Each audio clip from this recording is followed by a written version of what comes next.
അനുഗ്രഹിച്ചു പ്രാർത്ഥിക്കുന്നു. ദൈവം നമ്മളെ സകലതും അനുഗ്രഹമാക്കി മാറ്റുന്ന ദൈവത്തിന്റെ വൻ കൃപകൾക്കായി ഞാൻ സ്തുതിക്കുന്നു. ഒരുമിച്ച് വിശ്വാസ പ്രഖ്യാപനങ്ങളെ പറയാൻ. കാൽവരി ക്രൂശിൽ കർത്താവ് എന്റെ പാപത്തെയും എന്റെ ശാപത്തെയും തന്റെ ശരീരത്തിൽ വഹിച്ചതിനാൽ ഞാൻ നീതിമാനും അനുഗ്രഹിക്കപ്പെട്ടവനും ആണ്. യഹോവ എന്റെ ഇടയനാകുന്നു, എനിക്കൊന്നിനും മുട്ടുണ്ടാകത്തില്ല. എന്റെ സഹായം ആകാശത്തെയും ഭൂമിയെയും ഉണ്ടാക്കിയ ദൈവത്തിൽ നിന്ന് വരുന്നു. എന്റെ രോഗത്തെയും എന്റെ ദാരിദ്ര്യത്തെയും കർത്താവ് തന്റെ ശരീരത്തിൽ വഹിച്ചതിനാൽ ഇനി ഞാൻ രോഗിയല്ല, ദിവ്യ ആരോഗ്യം എനിക്കുണ്ട്. ദീർഘായുസോടെ ഇരുന്ന് കർത്താവിന്റെ സമൃദ്ധിയെ ഞാൻ അനുഭവിക്കും. പാമ്പുകളെയും തേളുകളെയും ശത്രുവിന്റെ സകല ബലത്തെയും ചവിട്ടുവാൻ കർത്താവ് എനിക്ക് അധികാരം തന്നിരിക്കുന്നു. ഒന്നും ഒരിക്കലും ഒരു ദോഷവും എനിക്ക് വരുത്തത്തില്ല. ഭൂലോകത്തിന്റെ അറ്റത്തോളം പോയി സകല സൃഷ്ടിയോടും സുവിശേഷം പ്രസംഗിപ്പാനും രോഗികളെ ഇന്ന് സൗഖ്യമാക്കുവാനും ഭൂതങ്ങളെ പുറത്താക്കുവാനും അത്ഭുതങ്ങളും അടയാളങ്ങളും എന്നിലൂടെ വരുവാൻ കർത്താവ് എന്നെ അഭിഷേകം ചെയ്തിരിക്കുന്നു. ആമേൻ. കർത്താവ് നമ്മളെ അനുഗ്രഹിക്കട്ടെ. ഞാൻ തുടക്കത്തിലെ പറയുകയാണ്, യൂട്യൂബിൽ ഒക്കെ കാണുന്നവർക്ക് ഡിസ്ക്രിപ്ഷനിൽ നമ്മുടെ ഗ്രൂപ്പിന്റെ ലിങ്ക് ഉണ്ട്. നമ്മുടെ പ്രയർ ഈ ദിവസങ്ങളിൽ സൂം നമുക്ക് ആള് കൂടുതലായിട്ട് നിറഞ്ഞു വന്നിട്ടുണ്ട്. നമ്മൾ തുടക്കത്തിലേക്ക് കയറാൻ ശ്രമിക്കുക. വരും ദിവസങ്ങളിൽ നമ്മൾ ഇത് അപ്ഗ്രേഡ് ചെയ്യുന്നതായിരിക്കും. അപ്പൊ നമ്മൾ ഓൾറെഡി ഞാൻ പറഞ്ഞല്ലോ, നമ്മൾ ഈ കഴിഞ്ഞ ആടെയാണ് പർച്ചേസ് ചെയ്തിരിക്കുന്നത്. അതിന്റെ അപ്ഗ്രേഡ് ചെയ്യുമ്പോൾ കുറച്ചും കൂടെ ആൾക്കാരെ ഉൾക്കൊള്ളിക്കാൻ വേണ്ടിയാണ്. അപ്പൊ ഇന്ന് കുറെ പേര് മെസ്സേജ് അയച്ചു, ബ്രദർ ഒത്തിരി ആൾക്കാർക്ക് കയറാൻ പറ്റുന്നില്ല. ഞാൻ യൂട്യൂബിലാണ് നിങ്ങൾ കാണുന്നതെങ്കിൽ ആ ലിങ്ക് കംപ്ലൈന്റ് ഉണ്ടായിട്ടല്ല, അത് ഫുൾ ആയതുകൊണ്ടാണ് കയറാൻ പറ്റാത്തത്. വരും ദിവസങ്ങളിൽ നിങ്ങളത് വെയിറ്റ് ചെയ്യുക, നിങ്ങളത് ഇട്ടിട്ട് പോകരുത്, വെയിറ്റ് ചെയ്യുക. അടുത്ത ദിവസങ്ങളിൽ നമ്മളത് അപ്ഗ്രേഡ് ചെയ്യുന്നതായിരിക്കും. കർത്താവ് നമ്മളെ സഹായിക്കുമാറാകട്ടെ. ദൈവത്തിന്റെ വലിയ കൃപ നമ്മുടെ നടുവിലുണ്ട്. അല്പനേരം നമുക്ക് തിരുവചനത്തിൽ നിന്ന് കേൾക്കാം.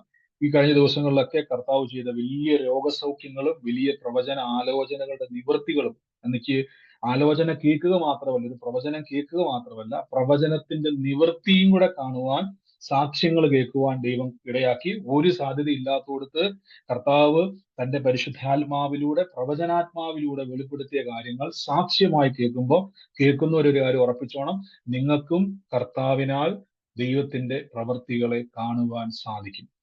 ഞാൻ എപ്പോഴും പണ്ട് മുതലേ ഞാൻ വിശ്വസിച്ച് പ്രാർത്ഥിക്കുന്ന ഒരു കാര്യമുണ്ട്. കർത്താവ് വെറുതെ വചനം പറയാതെ ആ വചനത്തിന്റെ ശക്തിയും കൂടെ കാണുവാൻ കർത്താവ് സഹായിക്കണം. വചനം പറയുവാൻ ലോകത്തിൽ എല്ലാവർക്കും പറ്റും. ഞാൻ പറഞ്ഞില്ല, നമ്മളെക്കാളും ഒക്കെ നന്നായിട്ട് മിമിക്രിക്കാര്, കോമഡി ചെയ്യുന്നവര് ഇതിനേക്കാൾ നന്നായിട്ട് ഇമിറ്റേറ്റ് ചെയ്യും. ലോകത്തിൽ സുവിശേഷം എല്ലാവർക്കും പറയാൻ പറ്റും. പക്ഷെ നിങ്ങൾ പ്രാർത്ഥിക്കണം, കർത്താവ് ഈ സുവിശേഷത്തിന്റെ ശക്തിയിലൂടെ എന്നെ നടത്തണമെന്ന് പ്രാർത്ഥിക്കണം. നിങ്ങൾ കർത്താവ് അങ്ങനെ നടത്തുവാൻ ഇടയായിത്തീരും. വേഗത്തിൽ തന്നെ നമുക്ക് ഒരു വാക്യം എടുക്കാം. എന്നൊരു വാക്യമേ ഇന്ന് എടുക്കുന്നുള്ളൂ. ഞാൻ തുടക്കത്തിൽ പറഞ്ഞ പോലെ പ്രാർത്ഥന ഇന്ന് നമുക്ക് തുടരാം. മറ്റുള്ളവർക്ക് വേണ്ടി പ്രാർത്ഥിക്കാം. എനിക്കറിയാം നിങ്ങളുമൊക്കെ ഇനി വയനാട്ടിലുള്ളവർ എന്നെ കേൾക്കുന്നവരുണ്ടെന്ന് എനിക്കറിയാം. പലരും ഒത്തിരി ആളുകൾ വയനാട്ടിൽ നിന്ന് തന്നെ പ്രയർ കേൾക്കുന്നവരുണ്ട്. നിങ്ങളൊക്കെ എനിക്ക് ഇനി എപ്പോഴാ ഇത് ജോയിൻ ചെയ്യാൻ പറ്റുന്നത് എനിക്കറിയത്തില്ല. പക്ഷെ കർത്താവിന്റെ കൃപ നമുക്ക് അവരെയൊക്കെ ഓർത്ത് പ്രാർത്ഥിക്കും. ഒത്തിരി ആളുകൾ വയനാട്ടിൽ നിന്ന് പ്രയറിൽ കാണുന്നവരുണ്ട്. അവരൊക്കെയും വലിയൊരു ഭയത്തിലായിരിക്കാം. അവരുടെയൊക്കെ ആശ്വാസത്തിന് അവർ മാത്രമല്ല, നമ്മുടെ ചുറ്റുവട്ടവും ആ ഒരു ജില്ല തന്നെ കർത്താവിനാൽ പുതിയപ്പെടുവാൻ നമുക്ക് മുന്നോട്ട് പ്രാർത്ഥിക്കാം. ഇന്നത്തെ അനുഗ്രഹത്തിനായിട്ട് ഞാനൊരു വാക്യം ദൈവസന്നിധിയിൽ എടുക്കാം. ദൈവം നമ്മളെ സകലതും സൂക്ഷിച്ച് ദൈവം നമ്മളെ സകലത്തിലും അനുഗ്രഹമാക്കുന്നല്ലോ. ഇന്നത്തെ അനുഗ്രഹത്തിനായിട്ട് കൊരിന്ത്യർക്ക് എഴുതിയ ലേഖനത്തിൽ ഒരു വാക്യമാണ്. അപ്പോസ്തലനായ പൗലോസ് ശ്ലീഹ വെളിപ്പാടിൽ ലഭിച്ച കർത്താവിന്റെ 11-ാം അധ്യായത്തിന്റെ 23-ഉം 24-ഉം 25-ഉം വാക്യങ്ങളാണ്. അവിടെ ഇങ്ങനെയാണ് പറഞ്ഞിരിക്കുന്നത്. ഞാൻ ഇന്ന് ഈ ഒരു വാക്യം മാത്രം എടുക്കുന്നുള്ളൂ. മറ്റു ചില വാക്യങ്ങൾ കൂടെ ഉണ്ടായിരുന്നു. വരും ദിവസങ്ങളിൽ ആ വാക്യം കൂടെ ചേർത്ത് നമുക്ക് പറയാം. അപ്പോസ്തലനായ പൗലോസ് ശ്ലീഹ ക്രിസ്തുവിന്റെ ക്രൂശീകരണത്തിന് മുമ്പ് കർത്താവ് പറഞ്ഞ ആ വലിയ മർമ്മത്തെ അദ്ദേഹം എടുത്തു പറയുകയാണ്. ഞാൻ കർത്താവിൽ നിന്ന് പ്രാപിക്കുകയും നിങ്ങൾ കേൾപ്പിക്കുകയും ചെയ്തെന്നാൽ, കർത്താവ് യേശുവിനെ കാണിച്ചു കൊടുത്ത രാത്രിയിൽ അവൻ അപ്പമെടുത്ത് സ്തോത്രം ചൊല്ലി നുറുക്കി, ഇത് നിങ്ങൾക്ക് വേണ്ടിയുള്ള എന്റെ ശരീരം, എന്റെ ഓർമ്മയ്ക്കായി ഇത് ചെയ്യുവിൻ. ആവണ്ണം തന്നെ അത്താഴം കഴിഞ്ഞ ശേഷം അവൻ പാനപാത്രം എടുത്ത്, ഈ പാനപാത്രം എന്റെ രക്തത്തിൽ പുതിയ നിയമം ആകുന്നു, ഇത് കുടിക്കുമ്പോഴൊക്കെയും എന്റെ ഓർമ്മയ്ക്കായി ചെയ്യുവിൻ എന്ന് പറഞ്ഞു. ഇവിടെ നമ്മൾ ഇന്ന് ദൈവകൃപയാൽ ചിന്തിക്കാൻ പോകുന്ന ഒറ്റ കാര്യമാണ് പുതിയ നിയമം. നിങ്ങളുടെ കൈവശം ഇരിക്കുന്ന ബൈബിളിൽ രണ്ട് പുസ്തകങ്ങൾ, എന്താ പറയുന്നത്, പുസ്തകങ്ങളായിട്ട് നമുക്ക് കാണാൻ പറ്റും. ഒന്ന് പഴയ നിയമമെന്നും രണ്ട് പുതിയ നിയമമെന്നും. ഒരു കാര്യം നിങ്ങൾ ശ്രദ്ധിച്ചോണം, നമ്മൾ എല്ലാവരും പുതിയ നിയമ വിശ്വാസികളാണ്. ഞാൻ നിങ്ങളോട് എപ്പോഴും പറയുന്ന ഒരു കാര്യമുണ്ട്, നിങ്ങൾ ഏറ്റവും കൂടുതൽ വായിക്കേണ്ട പുസ്തകം പുതിയ നിയമ പുസ്തകമാണ്. എന്തിനാണ് പുതിയ നിയമ പുസ്തകം എന്ന് പറഞ്ഞു കഴിഞ്ഞാൽ, പുതിയ നിയമത്തിന്റെ പ്രത്യേകത എന്ന് പറഞ്ഞാൽ യേശുക്രിസ്തുവിന് മുമ്പ് ഒരു കാലഘട്ടം ഉണ്ടായിരുന്നു, യേശുക്രിസ്തുവിന് ശേഷവും യേശുക്രിസ്തുവിലുള്ള ഒരു കാലഘട്ടമുണ്ട്. ഇത് രണ്ടും വ്യത്യാസമുണ്ട്. പലതവണ നമ്മൾ പഴയ നിയമത്തിലെ പ്രാർത്ഥനയും പുതിയ നിയമത്തിലെ പ്രാർത്ഥനയും എടുത്തിട്ടുണ്ട്. പഴയ നിയമം എന്ന് പറഞ്ഞാൽ പഴയ നിയമ പുസ്തകങ്ങളല്ല, ഉൽപ്പത്തി മുതൽ മലാക്കി വരെയുള്ള പുസ്തകങ്ങളല്ല ഈ പഴയ നിയമം എന്ന് പറഞ്ഞാൽ. പഴയ ഉടമ്പടി, നിങ്ങൾ പുറപ്പാട് പുസ്തകമൊക്കെ വായിക്കുന്ന സമയത്ത് ദൈവം അവിടെ സംസാരിക്കുന്നുണ്ട്. ഞാനൊരു പുതിയ നിയമം, ഏകദേശം 1200 കൽപ്പനകൾ മേളിലുള്ള 10 കൽപ്പനകളും ചേർത്ത് അതിനുള്ള ഉപകൽപ്പനകളും ചേർത്തു വലിയൊരു കൂട്ടം കൽപ്പനകളുടെ എന്താ പറയുന്ന ഒരു സമഗ്രമായിട്ടുള്ള ഒരു പഴയ നിയമം ഉണ്ടായിരുന്നു. എന്നാൽ യേശു ക്രിസ്തുവിൻ നിയമിക്കപ്പെട്ടത് പുതിയൊരു നിയമമാണ്. അപ്പൊ നിങ്ങൾ ശ്രദ്ധിച്ചോണം, ഈ നിയമം എന്ന് പറഞ്ഞാൽ അത് നിയമം തന്നെയാണ്. നമ്മുടെ നാട്ടിലൊക്കെ നിയമങ്ങളുണ്ട് അല്ലെ? കർത്താവ് വന്നിട്ട് പറഞ്ഞില്ല, ഞാൻ നിങ്ങൾക്ക് വേണ്ടി ഒരുക്കിയിരിക്കുന്നതല്ല പറഞ്ഞിരിക്കുന്നത്, ഞാൻ നിങ്ങൾക്ക് വേണ്ടി പുതിയ ഒരു നിയമം, ഇതെന്റെ രക്തത്തിൽ പുതിയ നിയമം ആകുന്നു. അങ്ങനെയെങ്കിൽ പുതിയ നിയമത്തിന് ഒത്തിരി പ്രത്യേകതയുണ്ട്, പഴയ നിയമത്തിന് പ്രത്യേകതയുണ്ട്. പുതിയ നിയമത്തിന്റെ പ്രത്യേകതയാണ് ഞാനിത് പറയാൻ പോകുന്നത്. എനിക്ക് തോന്നുന്നു ഞാനിത് ആദ്യമായിട്ട് ഈ ഒരു അധ്യായം, പഴയ ഉടമ്പടി അല്ലെങ്കിൽ പുതിയ ഉടമ്പടി പ്രസംഗിക്കുന്നത് ഒരു കൺവെൻഷനിൽ വെച്ചാണ്. ഞാൻ ഇപ്പോഴും ഓർക്കുന്നുണ്ട്, കോട്ടയത്ത് നടന്ന ഒരു കൺവെൻഷനിലാണ് ഞാൻ പ്രസംഗിക്കുന്നത്. അന്ന് പ്രസംഗിക്കുന്ന സമയത്ത് കർത്താവിന്റെ രക്തത്താൽ നിയമിക്കപ്പെട്ട പുതിയ നിയമത്തിലെ ഏറ്റവും വലിയ പ്രത്യേകത എന്ന് പറഞ്ഞാൽ ഇത് വിശ്വാസത്തിന്റെ നിയമം. നിങ്ങൾ പഴയ നിയമം വായിക്കുന്ന സ്ഥലത്തൊക്കെ നിങ്ങൾ നോക്കിയാൽ മതി, പഴയ നിയമത്തിന്റെ ആധാരം വിശ്വാസമല്ല, അത് ചെയ്യുന്നവൻ അതിനാൽ ജീവിക്കുമെന്ന് പറഞ്ഞേക്കുന്നത്. അതായത് നിങ്ങൾ ആ നിയമം മൊത്തം വായിച്ചു നോക്കിയാൽ, പഴയ നിയമം മൊത്തം വായിച്ചു നോക്കിയാൽ അത് മുഴുവൻ ആരാണോ ചെയ്തു തീർക്കുന്നത്, ആവർത്തന പുസ്തകം 28-ാം അധ്യായത്തിലേക്ക് വരുമ്പോൾ പറയുന്നുണ്ട്, ഇത് കംപ്ലീറ്റ് ആരാണോ തീർക്കുന്നത് അവൻ അനുഗ്രഹിക്കപ്പെടും. അതിന്റെ അർത്ഥം പഴയ നിയമത്തിന്റെ ഏറ്റവും വലിയ കാതൽ എന്ന് പറഞ്ഞാൽ ഇത് ചെയ്താൽ നീ അനുഗ്രഹിക്കപ്പെടും. പുതിയ നിയമത്തിന്റെ പ്രത്യേകത എന്ന് പറഞ്ഞാൽ ഇത് ചെയ്താലല്ല, യേശു ക്രിസ്തുവിൽ നിയമിക്കപ്പെട്ട പുതിയ നിയമത്തിൽ വിശ്വസിച്ചാൽ നിങ്ങൾ അനുഗ്രഹിക്കപ്പെടും. വ്യത്യാസം മനസ്സിലായോ? ഒരിക്കലും തമ്മിൽ ചേരത്തില്ല. പ്രവൃത്തിയും വിശ്വാസവും ഒരിക്കലും ചേരത്തില്ല.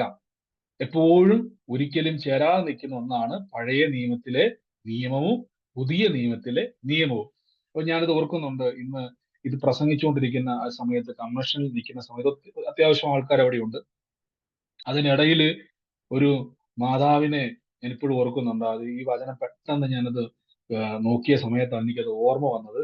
ഇത് പറഞ്ഞുകൊണ്ടിരിക്കുമ്പോൾ കർത്താവ് രക്തത്താൽ, യേശുവിന്റെ രക്തത്താൽ നമുക്ക് മോചനവും കർത്താവിന്റെ രക്തത്താൽ നമുക്ക് വിശ്വാസത്താലുള്ള അനുഗ്രഹം ഉണ്ടെന്ന് പറഞ്ഞപ്പോൾ ഒരമ്മയെ നോക്കിയിട്ട് ദൈവാത്മാവ് ഇങ്ങനെ ആ മകന്റെ അമ്മയെ നോക്കി, എപ്പോഴും വന്ന് കൺവെൻഷനിൽ അത്ര ആൾക്കാരുടെ നടുവിൽ അമ്മയെ നോക്കിയിട്ട് ദൈവാത്മാവ് ഇങ്ങനെ എന്നോട് പറയാൻ പറഞ്ഞു. ഒരു പേര് വെളിപ്പെടുത്തിയിട്ട് പറഞ്ഞു, ആ മകനെ ദൈവം തൊടാൻ വേണ്ടി പോവാന്ന് പറഞ്ഞു. ഈ അമ്മ കാറിക്കൊണ്ട് ഓടി വന്നു. അപ്പൊ അവിടെയുള്ള ആൾക്കാരെല്ലാം, ഒരു കൺവെൻഷനാണ്, പബ്ലിക് ആയിട്ട് നടക്കുന്ന ഒരു മീറ്റിംഗ് ആണ്. ഈ അമ്മ മുമ്പോട്ട് ഓടി വന്നിട്ട് പറഞ്ഞൊരു വാക്കുണ്ട്, എന്റെ മോൻ ചെങ്ങലയിൽ കിടക്കുക, അവന് മാനസിക രോഗിയായിട്ട് ചെങ്ങലയിൽ കിടക്കുക. അവനെ നോക്കിയിട്ടാണ് പരിശുദ്ധാത്മാവ് പറഞ്ഞത്, ഞാൻ അവനെ തൊടാൻ പോവാ. അന്ന് ആലോചിച്ച് നോക്കി. മാനസിക രോഗിയായ മോനുള്ള അമ്മ കൺവെൻഷൻ നിൽക്കുമ്പോൾ ആ അമ്മയെ ഞാൻ നേരത്തെ കണ്ടിട്ടില്ല. ദൈവത്തിന്റെ പരിശുദ്ധാത്മാവ് അമ്മയെ നോക്കിയിട്ട് ഇങ്ങനെ പറയാൻ പറഞ്ഞു, നിന്റെ മകനെ, പേര് ദൈവാത്മാവ് വെളിപ്പെടുത്തിട്ട് പറഞ്ഞു, നിന്റെ മകനെ ഞാൻ തൊടാൻ വേണ്ടി പോവാണ്. അപ്പൊ എന്താണ് അമ്മയ്ക്ക് ആ മോന് സൗഖ്യം കിട്ടാനുള്ള മാർഗം? അമ്മ എന്തിനും റെഡിയാ. കാര്യം ഒറ്റ മോനേ ഉള്ളൂ, മാനസിക രോഗിയാണ്, ചെറുപ്പക്കാരനാണ്, കളിച്ചു നടക്കേണ്ട പ്രായത്തിൽ അവന്റെ ചെങ്ങലക്കിട്ടിരിക്കുകയാണ് വീടിന്റെ അകത്ത്. ഒറ്റ കാര്യം, യേശുവിന്റെ രക്തത്താൽ നിയമിക്കപ്പെട്ട നിയമത്തിന്റെ പ്രത്യേകത, ഈ രക്തം വിടിവിക്കുന്ന രക്തമാണ്. അതിനുവേണ്ടി നാം ഒന്നും ചെയ്യണ്ട. ഞാൻ പറഞ്ഞ ഒറ്റ കാര്യമേ ഉള്ളൂ, കർത്താവ് അമ്മയുടെ മോന് വേണ്ടിയുള്ള വില കൊടുത്തു എന്ന് വിശ്വസിച്ച് നിൽക്കാൻ തയ്യാറെങ്കിൽ ചെങ്ങലകളിൽ നിന്നും കർത്താവ് അവനെ മോചിപ്പിക്കും. എന്നാലോചിച്ച് നോക്കി, ഇതാണ് പുതിയ നിയമം. ഇതിന്റെ പ്രത്യേകത എന്ന് പറഞ്ഞാൽ ഈ നിയമത്തിന്റെ കീഴിലേക്ക് നിങ്ങൾ വരണം. ഇവിടെയാണ് ശ്രദ്ധിക്കേണ്ടത്, പഴയ നിയമവും പുതിയ നിയമവും. ഞാൻ നിങ്ങൾക്ക് വേഗത്തിൽ മനസ്സിലാക്കാൻ വേണ്ടി നമ്മുടെ നാട്ടിൽ ഉദാഹരണം പറയാം. നമ്മുടെ നാട്ടിൽ നിങ്ങൾ ഒരു ബൈക്ക് എടുത്തിട്ട് ഹെൽമെറ്റ് ഇല്ലാതെ 1 കിലോമീറ്ററോ 2 കിലോമീറ്ററോ ഒന്നും മേളിൽ ഓടിക്കുക, ഒരു കുഴപ്പമില്ല. പക്ഷെ എപ്പോഴാണോ പോലീസ് ചെക്കിങ്ങിൽ നിങ്ങൾ പെട്ടുപോകുന്നത്, ആ നിമിഷം മുതൽ നിങ്ങളുടെ വണ്ടി ആയിരിക്കാം, നിങ്ങൾ കാശ് കൊടുത്ത് മേടിച്ച വണ്ടി ആയിരിക്കാം, നിങ്ങൾക്ക് എന്താ പറയുന്നത്, നിങ്ങൾ സ്വന്തം കാശ് മുടക്കി നിങ്ങൾ അധ്വാനിച്ച് മേടിച്ച വണ്ടി ആയിരിക്കാം, പക്ഷെ ആ പോലീസുകാർ നിർത്തിയിട്ട് ഹെൽമെറ്റ് വെക്കാത്തതിന് നമുക്ക് പിഴ തരും. അപ്പൊ നിങ്ങൾ ചോദിക്കും തിരിച്ചത്, എന്റെ വണ്ടിയല്ലേ, ഞാൻ ടാക്സ് കൊടുക്കുന്ന റോഡല്ലേ, എനിക്ക് എന്തുകൊണ്ട് ഹെൽമെറ്റ് ഇല്ലാതെ ഇതിലെ വണ്ടി ഓടിച്ചു കൂടാ എന്നൊരു ചോദ്യം ചോദിച്ചാൽ തിരിച്ചൊരു മറുപടി ഇതായിരിക്കും. കാര്യം നിങ്ങളുടെ വണ്ടി ആയിരിക്കാം, കാശ് കൊടുത്ത് മേടിച്ചതായിരിക്കാം, നിങ്ങൾ ടാക്സ് എടുക്കുന്ന റോഡായിരിക്കാം, പക്ഷെ നീ നിയമത്തിന്റെ കീഴിലാണ്. മനസ്സിലാകുന്നുണ്ടോ? നിയമം പറയുന്നു ഈ ഹെൽമെറ്റ് നിർബന്ധമാണ്. അത് വെച്ചില്ലെങ്കിൽ ശിക്ഷയുണ്ട്. അത് വെച്ചാലോ ഒരു കുഴപ്പവുമില്ല, ഒരു പോലീസും തടയത്തില്ല, നിനക്ക് ഈസി ആയിട്ട് പോവാം. ഇതേപോലെ തന്നെ നിയമം എന്നൊരു വാക്കാണ് ഇവിടെ കൊടുത്തിരിക്കുന്നത്. യേശുവിന്റെ രക്തത്താൽ പുതിയ നിയമം കർത്താവ് സ്ഥാപിക്കപ്പെട്ടു. ഞാൻ ചോദിച്ചോട്ടെ, നിങ്ങൾ ഈ നിയമത്തിന്റെ കീഴിലാണോ? അതുകൊണ്ടാണ് ബൈബിളിൽ പറഞ്ഞൊരു വാക്യമുണ്ട്, യേശുവിന്റെ രക്തം, ബൈബിളിൽ ഒരു വാക്യമുണ്ട്, ആബേലിന്റെ രക്തത്തെക്കാൾ ഗുണകരമായി സംസാരിക്കുന്ന യേശുവിന്റെ പുണ്യാക രക്തം. അപ്പൊ യേശുവിന്റെ രക്തം എന്താ സംസാരിക്കുന്നത് നമ്മോട്? യേശുക്രിസ്തുവിൽ വിശ്വസിക്കുന്ന ഒരു വ്യക്തിക്ക് വേണ്ടി ഈ രക്തം പറയുന്നത്, ഇതെന്റെ രക്തത്തിലുള്ള നിയമത്തിന്റെ അകത്തുള്ളവനാ. ഇപ്പൊ മനസ്സിലായോ? ആബേലിന്റെ രക്തം സംസാരിക്കുന്നത് നീതിക്ക് വേണ്ടിയാണ്, രക്ഷിക്കണം. പക്ഷെ യേശുവിന്റെ രക്തം സംസാരിക്കുന്നത് രക്ഷിക്കണേ രക്ഷിക്കണേ എന്നുള്ളതല്ല. യേശുവിന്റെ രക്തം എന്നോട് സംസാരിക്കുന്നത് ഇവൻ ഉടമ്പടിക്കകത്താണ്. യേശുവിന്റെ രക്തം എന്നോട് പറയുന്നു പുതിയ നിയമത്തിന്റെ അകത്താണ്. ഞാൻ തുടക്കത്തിൽ പറഞ്ഞല്ലോ, ഇതിലൊരു പ്രത്യേകതയുണ്ട്. ഈ നിയമം ലംഘിക്കുവാൻ പിശാചിന് കഴിയത്തില്ല. ഇത് സ്ഥാപിക്കപ്പെട്ടത് ഇത് യേശുവിനാലാണ്. ഇപ്പൊ ഞാൻ പറയാം, നിങ്ങളിപ്പോ നിയമത്തിന് കീഴിലാണ്. നമുക്കൊരു പ്രശ്നം വന്നു കഴിഞ്ഞാൽ, നിങ്ങളുടെ വീട്ടിലൊരു പ്രശ്നം വന്നു, പെട്ടെന്ന് ഒരാള് അനധികൃതമായിട്ട് നിങ്ങളുടെ വീട്ടിലേക്ക് കയറി വന്നു, നിങ്ങൾ ഈ കേരളത്തിൽ താമസിക്കുന്ന ഒരാളാ, നിങ്ങൾക്ക് അയാളെ കീഴ്പ്പെടുത്താൻ കഴിയുന്നില്ല, ഉടനെ നിങ്ങൾ സാധാരണ ചെയ്യുന്ന ഒരു കാര്യം എന്തുവാ? നമ്മൾ ചെയ്യുന്ന ഒരു കാര്യം എന്തുവാ? നിങ്ങൾക്ക് കീഴ്പ്പെടുത്താൻ കഴിയത്തില്ല, അയാൾ വീട്ടിൽ വന്ന് അനധികൃതമായിട്ട് നിങ്ങൾ ആക്രമിക്കാൻ വരുന്നു, നമ്മൾ ഉടനെ എന്ത് ചെയ്യും? പോലീസിനെ വിളിക്കും. അപ്പൊ പോലീസ് ഒരു തിരിച്ചു ചോദ്യം ചോദിക്കും, നിങ്ങൾ എന്തിനാ എന്നെ വിളിക്കുന്നത്? നിങ്ങളുടെ വീട്ടിലൊരു പ്രശ്നം വന്നപ്പോ നിങ്ങൾ എന്തിനാണ് എന്നെ വിളിക്കുന്നത്? പോലീസുകാർ ചോദിക്കത്തില്ല.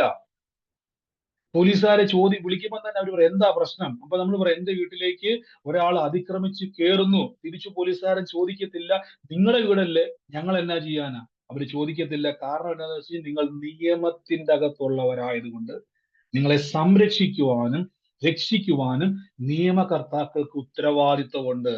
മനസ്സിലാകുന്നുണ്ടോ? യേശുവിന്റെ രക്തത്താൽ സ്ഥാപിക്കപ്പെട്ട പുതിയ നിയമത്തിന്റെ അകത്തോട്ട് നിങ്ങൾ കയറിയാൽ ദൈവത്തിന്റെ ദൂതന്മാര് നിങ്ങളെ പ്രൊട്ടക്ട് ചെയ്തേ പറ്റത്തുള്ളൂ. മനസ്സിലാകുന്നുണ്ടോ? നിങ്ങളെ നശിപ്പിക്കുവാൻ പിശാചിന് കഴിയത്തില്ല.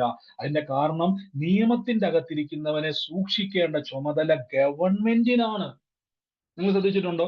നിങ്ങൾ ഇന്നേ വരെ താമസിക്കുന്ന വീടിന്റെ അവിടെ ഈ പോലീസുകാരൊക്കെ ഇങ്ങനെ റൗണ്ട് വെച്ച് നടക്കുന്ന സമയത്ത് എന്തിനാണ് റൗണ്ട് വെക്കുന്നത്?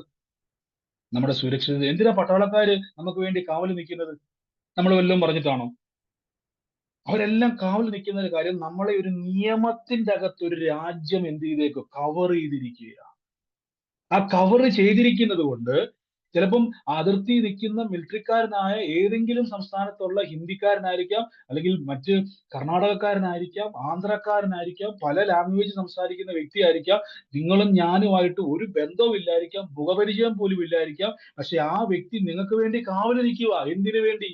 നിങ്ങളുടെ സുഹൃത്തല്ല, നിങ്ങളുടെ രക്തബന്ധമല്ല, നിങ്ങളുമായിട്ട് ഒരു ബന്ധവും, ചിലപ്പോൾ ഒരു മിലിറ്ററിക്കാരനായ, ഞാൻ പറഞ്ഞില്ലേ നോർത്ത് ഇന്ത്യയിൽ ജീവിക്കുന്ന ഒരു വ്യക്തിക്ക് നമ്മളുമായിട്ട് ഒരു ബന്ധവും ഇല്ല, പക്ഷെ അയാൾ പറയുന്നത് ഞാൻ നിനക്ക് വേണ്ടി എന്ത് ചെയ്യുക? കാവല് നിൽക്കുക. എന്തിന്? നീ ഇന്ത്യൻ നിയമത്തിന്റെ കീഴിലായതുകൊണ്ട്. അപ്പൊ മനസ്സിലായോ?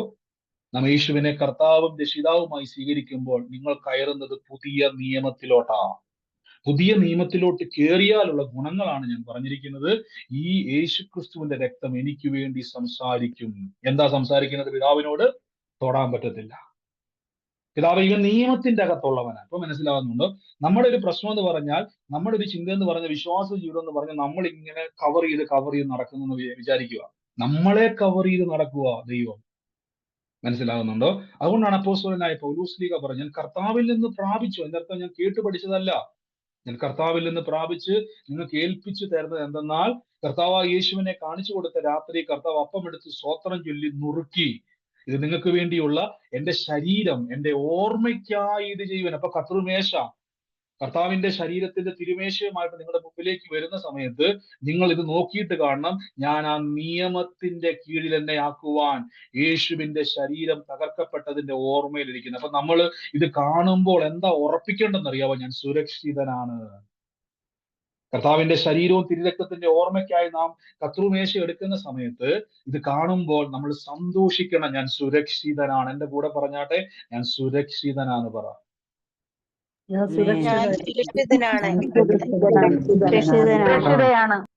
ഞാൻ സുരക്ഷിതനാണ്. സുരക്ഷിതനാണ്. ഞാൻ സുരക്ഷിതനാണ്. ഞാൻ സുരക്ഷിതനാണ്. മനസ്സിലാകുന്നുണ്ടോ? അതിന്റെ കാരണം എന്താണെന്നറിയാവോ? യേശുവിന്റെ രക്തത്താൽ സ്ഥാപിക്കപ്പെട്ട നിയമം എന്നാ പറഞ്ഞേക്കുന്നത്. ഞാൻ പറഞ്ഞില്ലേ, ഞാൻ എബ്രായ ലേഖനത്തിൽ ഒന്നുകൊണ്ട് വാക്യങ്ങൾ എടുക്കാനുണ്ടായിരുന്നു, പക്ഷെ ഇന്ന് ഞാൻ അതിലോട്ട് പോണില്ല. വരും ദിവസങ്ങളിൽ നമ്മൾ ഈ ഒരു വചനചിന്തയിലേക്ക് പോവാണ്. അപ്പൊ പുതിയ നിയമം എന്ന് പറഞ്ഞാൽ നിങ്ങൾ ഇപ്പൊ ഓർത്താൽ മതി, മനസ്സിലാകാൻ വേണ്ടി പറയാം. നിങ്ങൾ താമസിക്കുന്ന രാജ്യത്തിൽ നിങ്ങളെ പ്രൊട്ടക്ട് ചെയ്യുവാൻ ഒരു മിലിറ്ററി ഉണ്ട്, എയർഫോഴ്സ് ഉണ്ട്, നേവി ഉണ്ട്, ഗവൺമെന്റ് ഉണ്ട്, മന്ത്രിമാരുണ്ട്, MLA മാരുണ്ട്. ഇതെല്ലാം വന്നിരിക്കുന്നത് എന്തിനു വേണ്ടിയാണ്? നിയമവ്യവസ്ഥയ്ക്കകത്തേക്ക് വരുന്നതാ. പെട്ടെന്ന് ഒരു ആക്രമണം ഉണ്ടായി, ചൈനയിൽ നിന്നോ പാകിസ്ഥാനിൽ നിന്നോ ഒരു ആക്രമണം ഉണ്ടായി കഴിഞ്ഞാൽ നിങ്ങൾ തോക്കെടുത്തോണ്ട് പോകേണ്ട വല്ല കാര്യമുണ്ടോ പറ? നിങ്ങൾ കത്തിയും വാളുമായിട്ട് പോയി അതിർത്തിയിൽ പോയി യുദ്ധം ചെയ്യേണ്ട ആവശ്യമില്ല. നിങ്ങളെ സുരക്ഷിതരാക്കുന്ന ഒരു സൈന്യം നിങ്ങളുടെ കൂടെയുണ്ട്. ഇതൊക്കെ എപ്പോഴാണ് നമ്മൾ മനസ്സിലാക്കണമെന്ന് അറിയാവോ? ഒരു വിഷയം വരുമ്പോഴാണ്. നമ്മൾ ചിന്തിക്കും, ഓ, ഞാൻ ഈ രാജ്യത്ത് സുരക്ഷിതനാണോ? എനിക്ക് വേണ്ടി ആരുണ്ട്? ഒരു യുദ്ധം വരട്ടെ. യുദ്ധം വരുമ്പോൾ നമ്മൾ TV ഓൺ ചെയ്ത് എല്ലാ ദിവസവും ഇങ്ങനെ ന്യൂസ്, ഇങ്ങനെ അപ്ഡേഷൻ ഇങ്ങനെ കണ്ടുകൊണ്ടിരിക്കും. പക്ഷെ നമ്മൾ സുരക്ഷിതമായിട്ട് ആഹാരം കഴിക്കുമ്പോൾ നമുക്ക് വേണ്ടി യുദ്ധം ചെയ്യുന്ന ഒരു സൈന്യമുണ്ട് അവിടെ. ഇതേപോലെ തന്നെ യേശു സ്ഥാപിക്കപ്പെട്ട നിയമത്തിൽ ബൈബിൾ ഒരു വാക്യമുണ്ട്, ദൈവത്തിന്റെ ദൂതന്മാർ രക്ഷ പ്രാപിക്കുവാൻ വേണ്ടിയുള്ളവരുടെ സേവകാത്മാക്കളായ ദൂതന്മാർ നമുക്കുണ്ട്. അപ്പൊ ദൂതന്മാരെ എങ്ങനെ ആക്ടിവേറ്റ് ആക്കാം? നിങ്ങൾക്ക് വേണ്ടി എങ്ങനെ ദൂതന്മാരെ നമുക്ക് ആക്ടിവേറ്റ് ചെയ്യാം? ഒറ്റ കാര്യം ചിന്തിച്ചാൽ മതി. നിങ്ങൾ എപ്പോഴും പറയണം, ഞാൻ ഒരു നിയമത്തിലാണ്, ഞാൻ നിയമത്തിന്റെ അകത്തിരിക്കുന്നത് കൊണ്ട്, ദൈവരാജ്യത്തിന്റെ നിയമത്തിലായതുകൊണ്ട് എന്നെ സുരക്ഷിതമായി നടത്തുവാൻ, എന്റെ കാല് കല്ല് തട്ടി പോകാതിരിക്കുവാൻ ദൈവം തന്റെ ദൂതന്മാരോട് കൽപ്പിച്ചിട്ടുണ്ട്. മനസ്സിലാവുന്നുണ്ടോ? ഒരു കാലത്ത് ഞാൻ ഓർത്ത്, ഞാൻ ഇങ്ങനെ സൂക്ഷിച്ചും പിടിച്ചും വീഴാതെയൊക്കെ നടക്കുന്ന ഒരു പരിപാടിയാണ് വിശ്വാസ ജീവിതം എന്നാണ് ഞാൻ ഓർത്തത്. പിന്നീടാണ് യൂദായുടെ ലേഖനം വായിച്ചപ്പം പിടികിട്ടിയത്, വീഴാതെ വേണ്ട എന്നെ സൂക്ഷിക്കുന്ന ഒരു ദൈവമുണ്ടെന്ന്. ആമേൻ. മനസ്സിലാകുന്നുണ്ടോ? ഇതാണ് ഒരു വ്യക്തി രക്ഷിക്കപ്പെടുമ്പോഴും യേശുവിലേക്ക് ചേരുമ്പോഴുമുള്ള ഗുണങ്ങളെ നാം തിരിച്ചറിയണം. ഈ നിയമത്തിന്റെ അകത്ത് വന്ന വ്യക്തിയെ മാത്രമേ ഉള്ളൂ കർത്താവിന് സംരക്ഷിക്കാൻ പറ്റത്തുള്ളൂ. ഇപ്പൊ ഞാൻ പറയാം, ഇന്ത്യയിലേക്ക് ഒരു വ്യക്തി അനധികൃതമായിട്ട് കുടിയേറി വന്നിരിക്കട്ടെ, അയാളുടെ ഒന്നുമില്ല, ഇന്ത്യക്കാരനാന്നുള്ള ഒരു തെളിവുമില്ല. അയാൾക്ക് വേണേ ഒളിച്ചും പാത്തും ഒക്കെ എന്ത് ചെയ്യാം? ഇന്ത്യയിൽ താമസിക്കാം, അതിർത്തി ലംഘിച്ച് അദ്ദേഹത്തിന് വരാം, അയാൾക്ക് എവിടെയെങ്കിലൊക്കെ വീട്ടിൽ പോയിട്ട് ഏതെങ്കിലുമൊക്കെ ആഹാരം കഴിക്കാം. പക്ഷെ എന്തെങ്കിലും സംഭവിച്ചാൽ ആ ഗവൺമെന്റിന് ഉത്തരവാദിത്തമില്ല. ഇതേപോലെയാണ് പല പ്രാർത്ഥനക്കാരും. ബ്രദറെ, എനിക്ക് വേണ്ടി ഒന്ന് പ്രാർത്ഥിച്ചേക്കണേ എന്ന് പറഞ്ഞ് കറങ്ങി നടക്കാതെ യേശുവിനെ കർത്താവും രക്ഷിതാവുമായി സ്വീകരിച്ച് യേശുവിന്റെ നിയമത്തിലോട്ടൊന്ന് കയറിക്കുകയും, എന്നാൽ എന്നെ ഗുണം എന്നാണെന്നറിയാവോ? ഒരു പിശാചിനും നിങ്ങളെ തൊടാൻ കഴിയത്തില്ല. അതെന്താ അത്ര ഉറപ്പ് പറയാൻ കാരണം? നിയമത്തിന്റെ അകത്തുള്ളവരെ മാത്രമേ ഉള്ളൂ നിയമകർത്താവിന് രക്ഷിക്കുവാൻ കഴിയത്തുള്ളൂ എന്നല്ല, ചെയ്യത്തുള്ളൂ. അതുകൊണ്ടാണ് കർത്താവ് പറഞ്ഞത്, ഇത് എന്റെ രക്തത്തിൽ പുതിയ നിയമം ആകുന്നു. അപ്പൊ ഈ നിയമത്തിന്റെ പ്രത്യേകത എന്താണ്? ഇതിൽ ജീവിക്കുന്നവൻ എങ്ങനെ ജീവിക്കണം? വിശ്വാസത്താൽ ജീവിക്കണം. നമ്മൾ സുരക്ഷിതമായിട്ട്, പലപ്പോഴും നമ്മൾ പറയത്തില്ല, നമ്മൾ സുരക്ഷിതമായിട്ട് കിടന്നുറങ്ങുന്നതിന്റെ പിന്നിലെ കാരണം എന്തുവാ? അതിർത്തിയിൽ കാവൽക്കാരുണ്ട്. ഒരു നിയമം നടത്തിപ്പ് നമ്മുടെ ജീവിതത്തിലുണ്ട്. നമ്മുടെ നാട്ടിൽ എന്തുകൊണ്ടാണ് ഒരു വ്യക്തി നമ്മളെ പലപ്പോഴും ആക്രമിക്കാൻ വരാത്തതിന്റെ കാരണം എന്താ? പോലീസ് പോലെയുള്ള വലിയ വലിയ സംവിധാനങ്ങൾ നമ്മുടെ രാജ്യത്തുണ്ട് നമ്മളെ സംരക്ഷിക്കുവാൻ. ഈ ദിവസങ്ങളിൽ പറയണം, ഞാൻ നിർഭയമായി കിടന്നുറങ്ങും, നീയല്ലോ യഹോവേ എന്നെ നടത്തുന്നെന്ന് പറയണം. മനസ്സിലാകുന്നുണ്ടോ? ഈ ദിവസങ്ങളിൽ വിശ്വാസ പ്രമാണം എന്ന് പറഞ്ഞാൽ, വിശ്വാസ ജീവിതം എന്ന് പറഞ്ഞാൽ, ഞാൻ ഈ നിയമത്തിന്റെ അകത്ത് സുരക്ഷിതനാണെന്നുള്ള ഉറപ്പിൽ വിശ്വസിച്ച് മുന്നോട്ട് പോകണം. മനസ്സിലാവുന്നുണ്ടോ? ഒരു രോഗം വരുമ്പോ പറയണം, ഈ നിയമത്തിൽ എന്നെ രോഗമല്ല, ഈ നിയമത്തിൽ സൗഖ്യമാണ്. മനസ്സിലാകുന്നുണ്ടോ? ഈ നിയമത്തിൽ ദരിദ്രനല്ല, ഈ നിയമത്തിൽ ബഹുസമ്പന്നതയാണ് എനിക്കുള്ളത്. ഈ നിയമത്തിൽ നിരാശയല്ല, ഈ നിയമത്തിൽ ജയത്തിന്റെയും ഉല്ലാസത്തിന്റെയും ഘോഷമാണ്.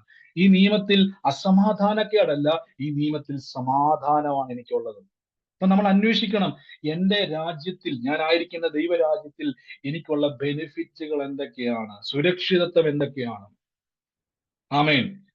പലപ്പോഴും നമ്മള് പലപ്പോഴും നമ്മുടെ രാജ്യത്തെ പലപ്പോഴും പല ആൾക്കാർ വിമർശിക്കാറുണ്ട്, അല്ലെ? നമ്മൾ മറ്റൊരു രാജ്യത്തോട്ട് പോകുമ്പോൾ, ഞാൻ ആദ്യമായിട്ട് ഞാൻ ഓർക്കുന്നുണ്ട്, ഒരു രാജ്യത്ത്, ഇപ്പൊ നിൽക്കുന്ന രാജ്യത്തല്ല, വേറൊരു രാജ്യത്ത് ഞാൻ 2016 പോകുന്ന സമയത്താണ് ഇന്ത്യ മഹാരാജ്യത്ത് എനിക്കുണ്ടായിരുന്ന സ്വാതന്ത്ര്യത്തിന്റെ ആഴം എത്രത്തോളം എന്ന് ഞാൻ ആ രാജ്യത്ത് വെച്ച് മനസ്സിലാക്കിയത്. കാര്യം അവിടെ നമ്മളൊരു അടിമയെ പോലെ, ഞാൻ അവിടെ വിസിറ്റിങ്ങിന് പോയതാണെങ്കിൽ പോലും ഞാൻ അവിടെ ഒരു അടിമയെ പോലെയാണ് ജീവിക്കുന്നത്. അപ്പൊ അവിടുത്തെ ആളുകൾ പറയുകയാണ്, ഇവിടെയുള്ള ആൾക്കാർ, ഇവിടെയുള്ള നിയമത്തിന്റെ പ്രത്യേകത എന്ന് പറഞ്ഞാൽ നമുക്ക് പ്രൈവസി ഇല്ല. ഏത് സമയത്തും ഇവിടുത്തെ നിയമകർത്താക്കൾക്ക് എന്ത് ചെയ്യാം, നമ്മുടെ വീടിന്റെ അകത്ത് കയറി വന്ന് എപ്പോഴും സെർച്ച് ചെയ്യാം. നമുക്കൊരു സേഫ്റ്റിയും ഇവിടെ ഇല്ല. മനസ്സിലാകുന്നുണ്ടോ? ഞാൻ അവിടുന്ന് വന്നതിന് ശേഷം ഞാൻ ഓർക്കുന്നുണ്ട്, ഞാൻ കൊച്ചിയിൽ ഫ്ലൈറ്റ് ഇറങ്ങിയ സമയത്ത് ഞാൻ പെട്ടെന്ന് ഓർത്തു, എന്റെ ദൈവമേ, എന്റെ രാജ്യത്തിൽ എത്രത്തോളം എനിക്ക് സ്വാതന്ത്ര്യം ഉണ്ടായിരുന്നു. അപ്പോഴാണ് നമുക്ക് മനസ്സിലാകുന്നത്. ഇതേപോലെ ദൈവരാജ്യത്തിലെ ആയിരിക്കുന്ന നിങ്ങൾക്ക് യേശുക്രിസ്തു വില കൊടുത്താണ് ഇന്ന് നിർമ്മിക്കപ്പെട്ടത്. അല്ല, നിങ്ങൾ ചിന്തിക്കരുത് പെട്ടെന്നൊരു സുപ്രഭാതത്തിൽ കർത്താവ് നിയമമെല്ലാം പൊളിച്ചെഴുതിയതല്ല, വില കൊടുത്ത്. അതുകൊണ്ടാണ് ഞാൻ പറഞ്ഞത്, ഒരു രോഗം വരുമ്പം ബ്രദറെ ഞാൻ പ്രാർത്ഥിച്ചിട്ടും രോഗം മാറുന്നില്ലെന്നല്ല, രോഗം മാറിയേ പറ്റത്തുള്ളൂ. ഒരു പ്രശ്നം വന്നാൽ ജയം ഉണ്ടായേ പറ്റത്തുള്ളൂ.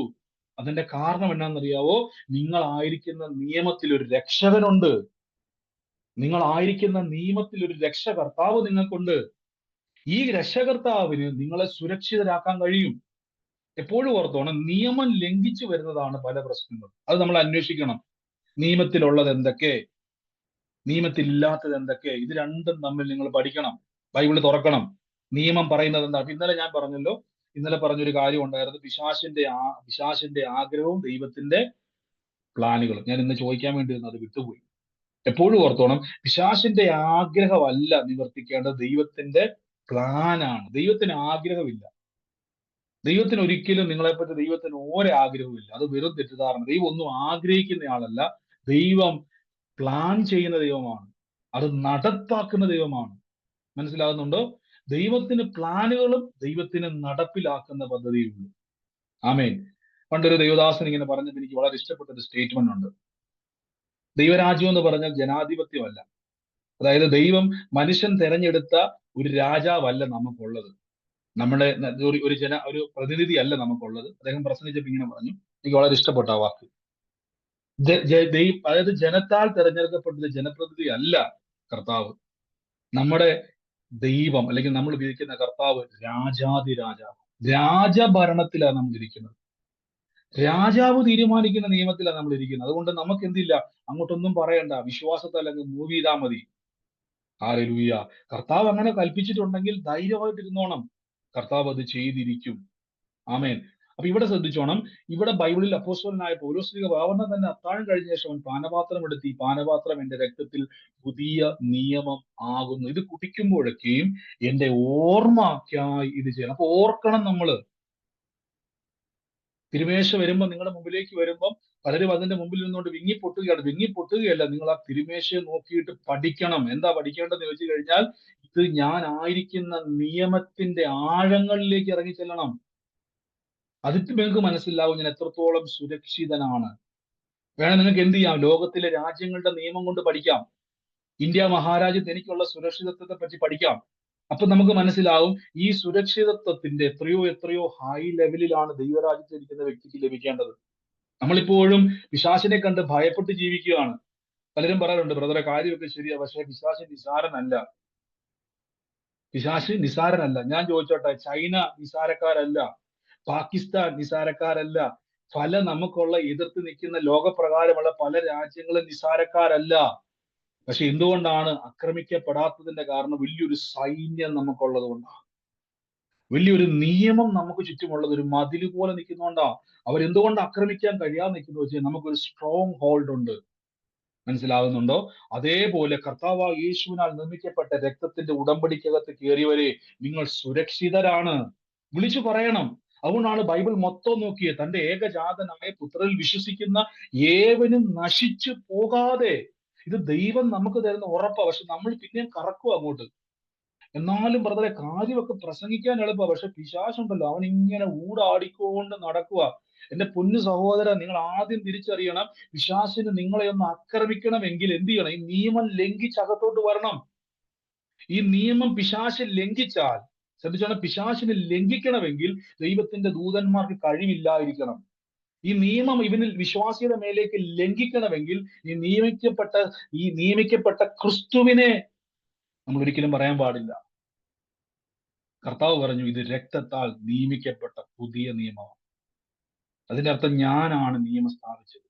ഓർത്തോണം, ഒരു നിയമമുണ്ടെങ്കിൽ അതിന്റെ പിന്നിൽ ഒരു രാജ്യമുണ്ട്. എന്റെ കൂടെ എന്ന് പറഞ്ഞ ഒരു നിയമമുണ്ടെങ്കിൽ ആ നിയമത്തിന്റെ പുറകിൽ ഒരു രാജ്യമുണ്ടെന്ന് പറ.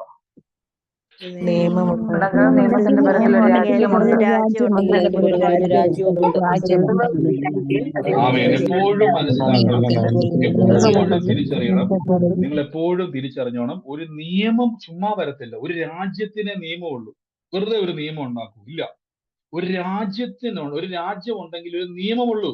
ശ്രദ്ധിച്ചോണം. അങ്ങനെയെങ്കിൽ നിങ്ങൾ ആയിരിക്കുന്നത് ഒരു രാജ്യത്തിലാണ്. അതുകൊണ്ടാണ് നിയമം എന്ന് യേശു പറഞ്ഞത്. ഏതാണ് ആ രാജ്യം? ദൈവത്തിന്റെ രാജ്യം. ഈ രാജ്യത്തിന്റെ പ്രത്യേകത എന്താണ്? ഈ രാജ്യത്തിൽ ഒരേ ഒരു രാജാവേ ഉള്ളൂ. ഈ രാജ്യത്തിൽ ഒരു നിയമമുണ്ട്.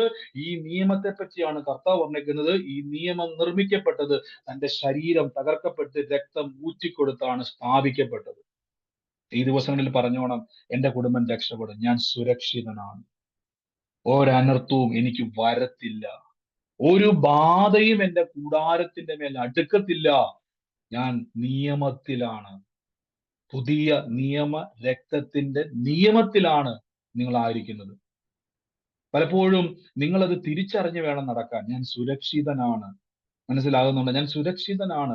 നമ്മുടെ ചിന്ത എന്ന് പറഞ്ഞാൽ പിശാച് ഏത് നിമിഷവും നമ്മളെ അടിച്ചു വീഴ്ത്തി തകർത്ത് കളയാൻ വേണ്ടി ഊടാടിക്കൊണ്ട് നടക്കുന്ന പഴയ നിയമ ഭക്തനെ പോലെ അല്ല നിങ്ങൾ ഇരിക്കേണ്ടത്. മനസ്സിലാകുന്നുണ്ടോ? ഇത് പ്രവർത്തിച്ച് നേടുന്ന നിയമമല്ല, ഇത് വിശ്വസിച്ച് നിൽക്കുന്ന നിയമമാണ്. ഹല്ലേലൂയ, ആമേൻ. അപ്പൊ ഈ ദിവസങ്ങളിൽ തിരിച്ചറിഞ്ഞാൽ, അപ്പോൾ അടുത്ത ദിവസങ്ങളിൽ നമ്മൾ ഈ നിയമത്തിന്റെ ചില പ്രത്യേകതകളിലെ നമുക്ക് മുന്നോട്ട് പോകാം. കർത്താവ് നമ്മളെ സഹായിക്കും. ദൈവം നമ്മളെ അനുഗ്രഹമാക്കി മാറ്റുവാൻ ഇടയായിത്തീരും. യേശുവിന്റെ നാമത്തിൽ നമുക്കിന്ന് പ്രാർത്ഥിക്കാം. കർത്താവേ, പരിശുദ്ധാത്മാവിന്റെ വലിയ കൃപ ഇന്ന് ഓരോ കുടുംബത്തിന്റെ മേൽ സംഭവിക്കുന്നുണ്ട്. യേശുവിന്റെ നാമത്തിൽ ഇന്ന് പ്രാർത്ഥിക്കുന്നു. പിതാവേ, എല്ലാവരും പ്രാർത്ഥിച്ചു. ഇന്ന് കർത്താവിന്റെ കൃപ നമ്മുടെ ജീവിതത്തിൽ ചൊരിയുവാൻ യേശുവിന്റെ കർത്താവിന് പറഞ്ഞൊരു ശ്രീജയ്ക്ക് വേണ്ടി പ്രാർത്ഥിക്കുവാൻ ദൈവാത്മാവിന്റെ ഉള്ളിൽ തരുവാൻ. ശ്രീജയ്ക്ക് ഒരു മോനെ ഞാൻ കാണുന്നു. ഒരു ചെറിയ കൊച്ചാണ് ശ്രീജയ്ക്ക് ഒരു മോൻ. ആ മോനുമായി ബന്ധപ്പെട്ട്, കുടുംബവുമായിട്ട് ബന്ധപ്പെട്ട് ശ്രീജയോട് കർത്താവ് ഇങ്ങനെ പറയാൻ പറയുന്നു, ഇന്ന് കർത്താവിന്റെ സന്നിധിയിൽ ഒന്ന് ചേർന്ന് നിൽക്കാൻ തയ്യാറെങ്കിൽ, നിന്റെ ഭാവി അടഞ്ഞു പോയി എന്ന് പറഞ്ഞ് ഭാരപ്പെട്ടിരിക്കുക.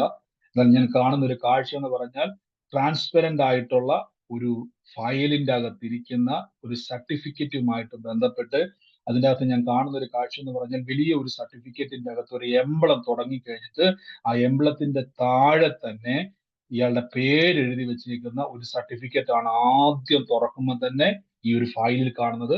അതുമായിട്ട് ബന്ധപ്പെട്ട് കർത്താവ് പറഞ്ഞു, കൈവച്ചോ യേശുവിന്റെ നാമത്തിൽ, ലൈവിലായിക്കോട്ടെ സൂമിലായിക്കോട്ടെ, ഈ കാണുന്ന വ്യക്തികൾ കൈവച്ചോ യേശുവിന്റെ നാമത്തിൽ ഇപ്പൊ തന്നെ ബ്ലെസ്സിങ്ങിനെ ഓപ്പൺ ചെയ്യുന്ന കർത്താവ്. നന്മ ഞങ്ങളുടെ അവകാശമാണ്, ഉയർച്ച ഞങ്ങളുടെ അവകാശമാണ്. എല്ലാവരും പറ, സൗഖ്യം എന്റെ അവകാശമാണ്. യേശുവേ ആരാധന, യേശുവേ ആരാധന. കർത്താവിന്റെ നാമത്തിൽ ഇന്ന് പ്രാർത്ഥിച്ചു, എല്ലാവരും പ്രാർത്ഥിച്ചു. കർത്താവെ, ഇന്ന് കർത്താവിൽ വിശ്വസിക്കുന്ന വ്യക്തികൾ നിങ്ങൾ സുരക്ഷിതരാണ്. തിരിച്ചറിയണം. പുതിയ നിയമം എന്ന് പറഞ്ഞാൽ, ഈ ദിവസങ്ങളിൽ നമ്മൾ പുതിയ നിയമത്തിന്റെ ആഴത്തിലേക്ക് നമുക്ക് പോകാം. വെറുതെ ഒന്നും വായിച്ചു പോകരുത്. കർത്താവ് വില കൊടുത്ത് നേടിത്തന്നൊരു നിയമത്തിന്റെ അകത്താണ് നിങ്ങൾ ഞാനും ആയിരിക്കുന്നത്. തകർന്നു പോകത്തില്ല കേട്ടോ. നശിപ്പിക്കുവാൻ എത്ര പദ്ധതി ഇട്ടാലും വെട്ടി ദൂരെ കളയുന്ന ദൂതന്മാര് നമ്മുടെ കൂടെയുണ്ട്. ഓർത്തോണം, അവൻ ഒരു വെട്ടി ദൂരെ കളയും. ഞാൻ പറഞ്ഞല്ലോ, നമുക്ക് വലിയൊരു സൈന്യമുണ്ട് നമ്മുടെ അതിർത്തിയിൽ. വലിയ തോക്കുകളുമായിട്ട്, ആയുധധാരികളുമായിട്ട് രാജ്യത്തെ ആക്രമിച്ച് നിങ്ങളെ കീഴ്പ്പെടുത്താൻ വരുന്ന ഒരാളെ പോലും അകത്ത് കയറ്റിവിടാതെ വണ്ണം ഉണർന്നിരിക്കുന്ന ഒരു സൈന്യം ഇന്ത്യ മഹാരാജ്യത്തിനുണ്ടെങ്കിൽ അതിനേക്കാൾ വലിയൊരു രാജ്യമാണ് ദൈവരാജ്യം. ഇതിൽ ദൂതന്മാരാണ് ഇറങ്ങി നിൽക്കുന്നത്. ശക്തന്മാരായ ദൂതന്മാരുടെ രാജ്യം, അതിനേക്കാൾ ശക്തരായ ദൈവമുള്ള രാജ്യം. ഹല്ലേലൂയ. ആ ദൈവത്തിന്റെ കരത്തിന്റെ അകത്ത് യോഹന്നാൻ 10 പറഞ്ഞു, നിങ്ങൾ ദൈവത്തിന്റെ ഉള്ളം കരത്തില, ദൈവത്തിന്റെ കരത്തിൽ നിന്നും ആരും നിങ്ങളെ പിടിച്ചു പറിക്കത്തില്ലെന്ന് കർത്താവ് പറയുന്നു. യേശുവിന്റെ നാമത്തിൽ രോഗികളായി ഭാരപ്പെടുന്നവർ എന്റെ കൂടെ പ്രാർത്ഥിച്ചു.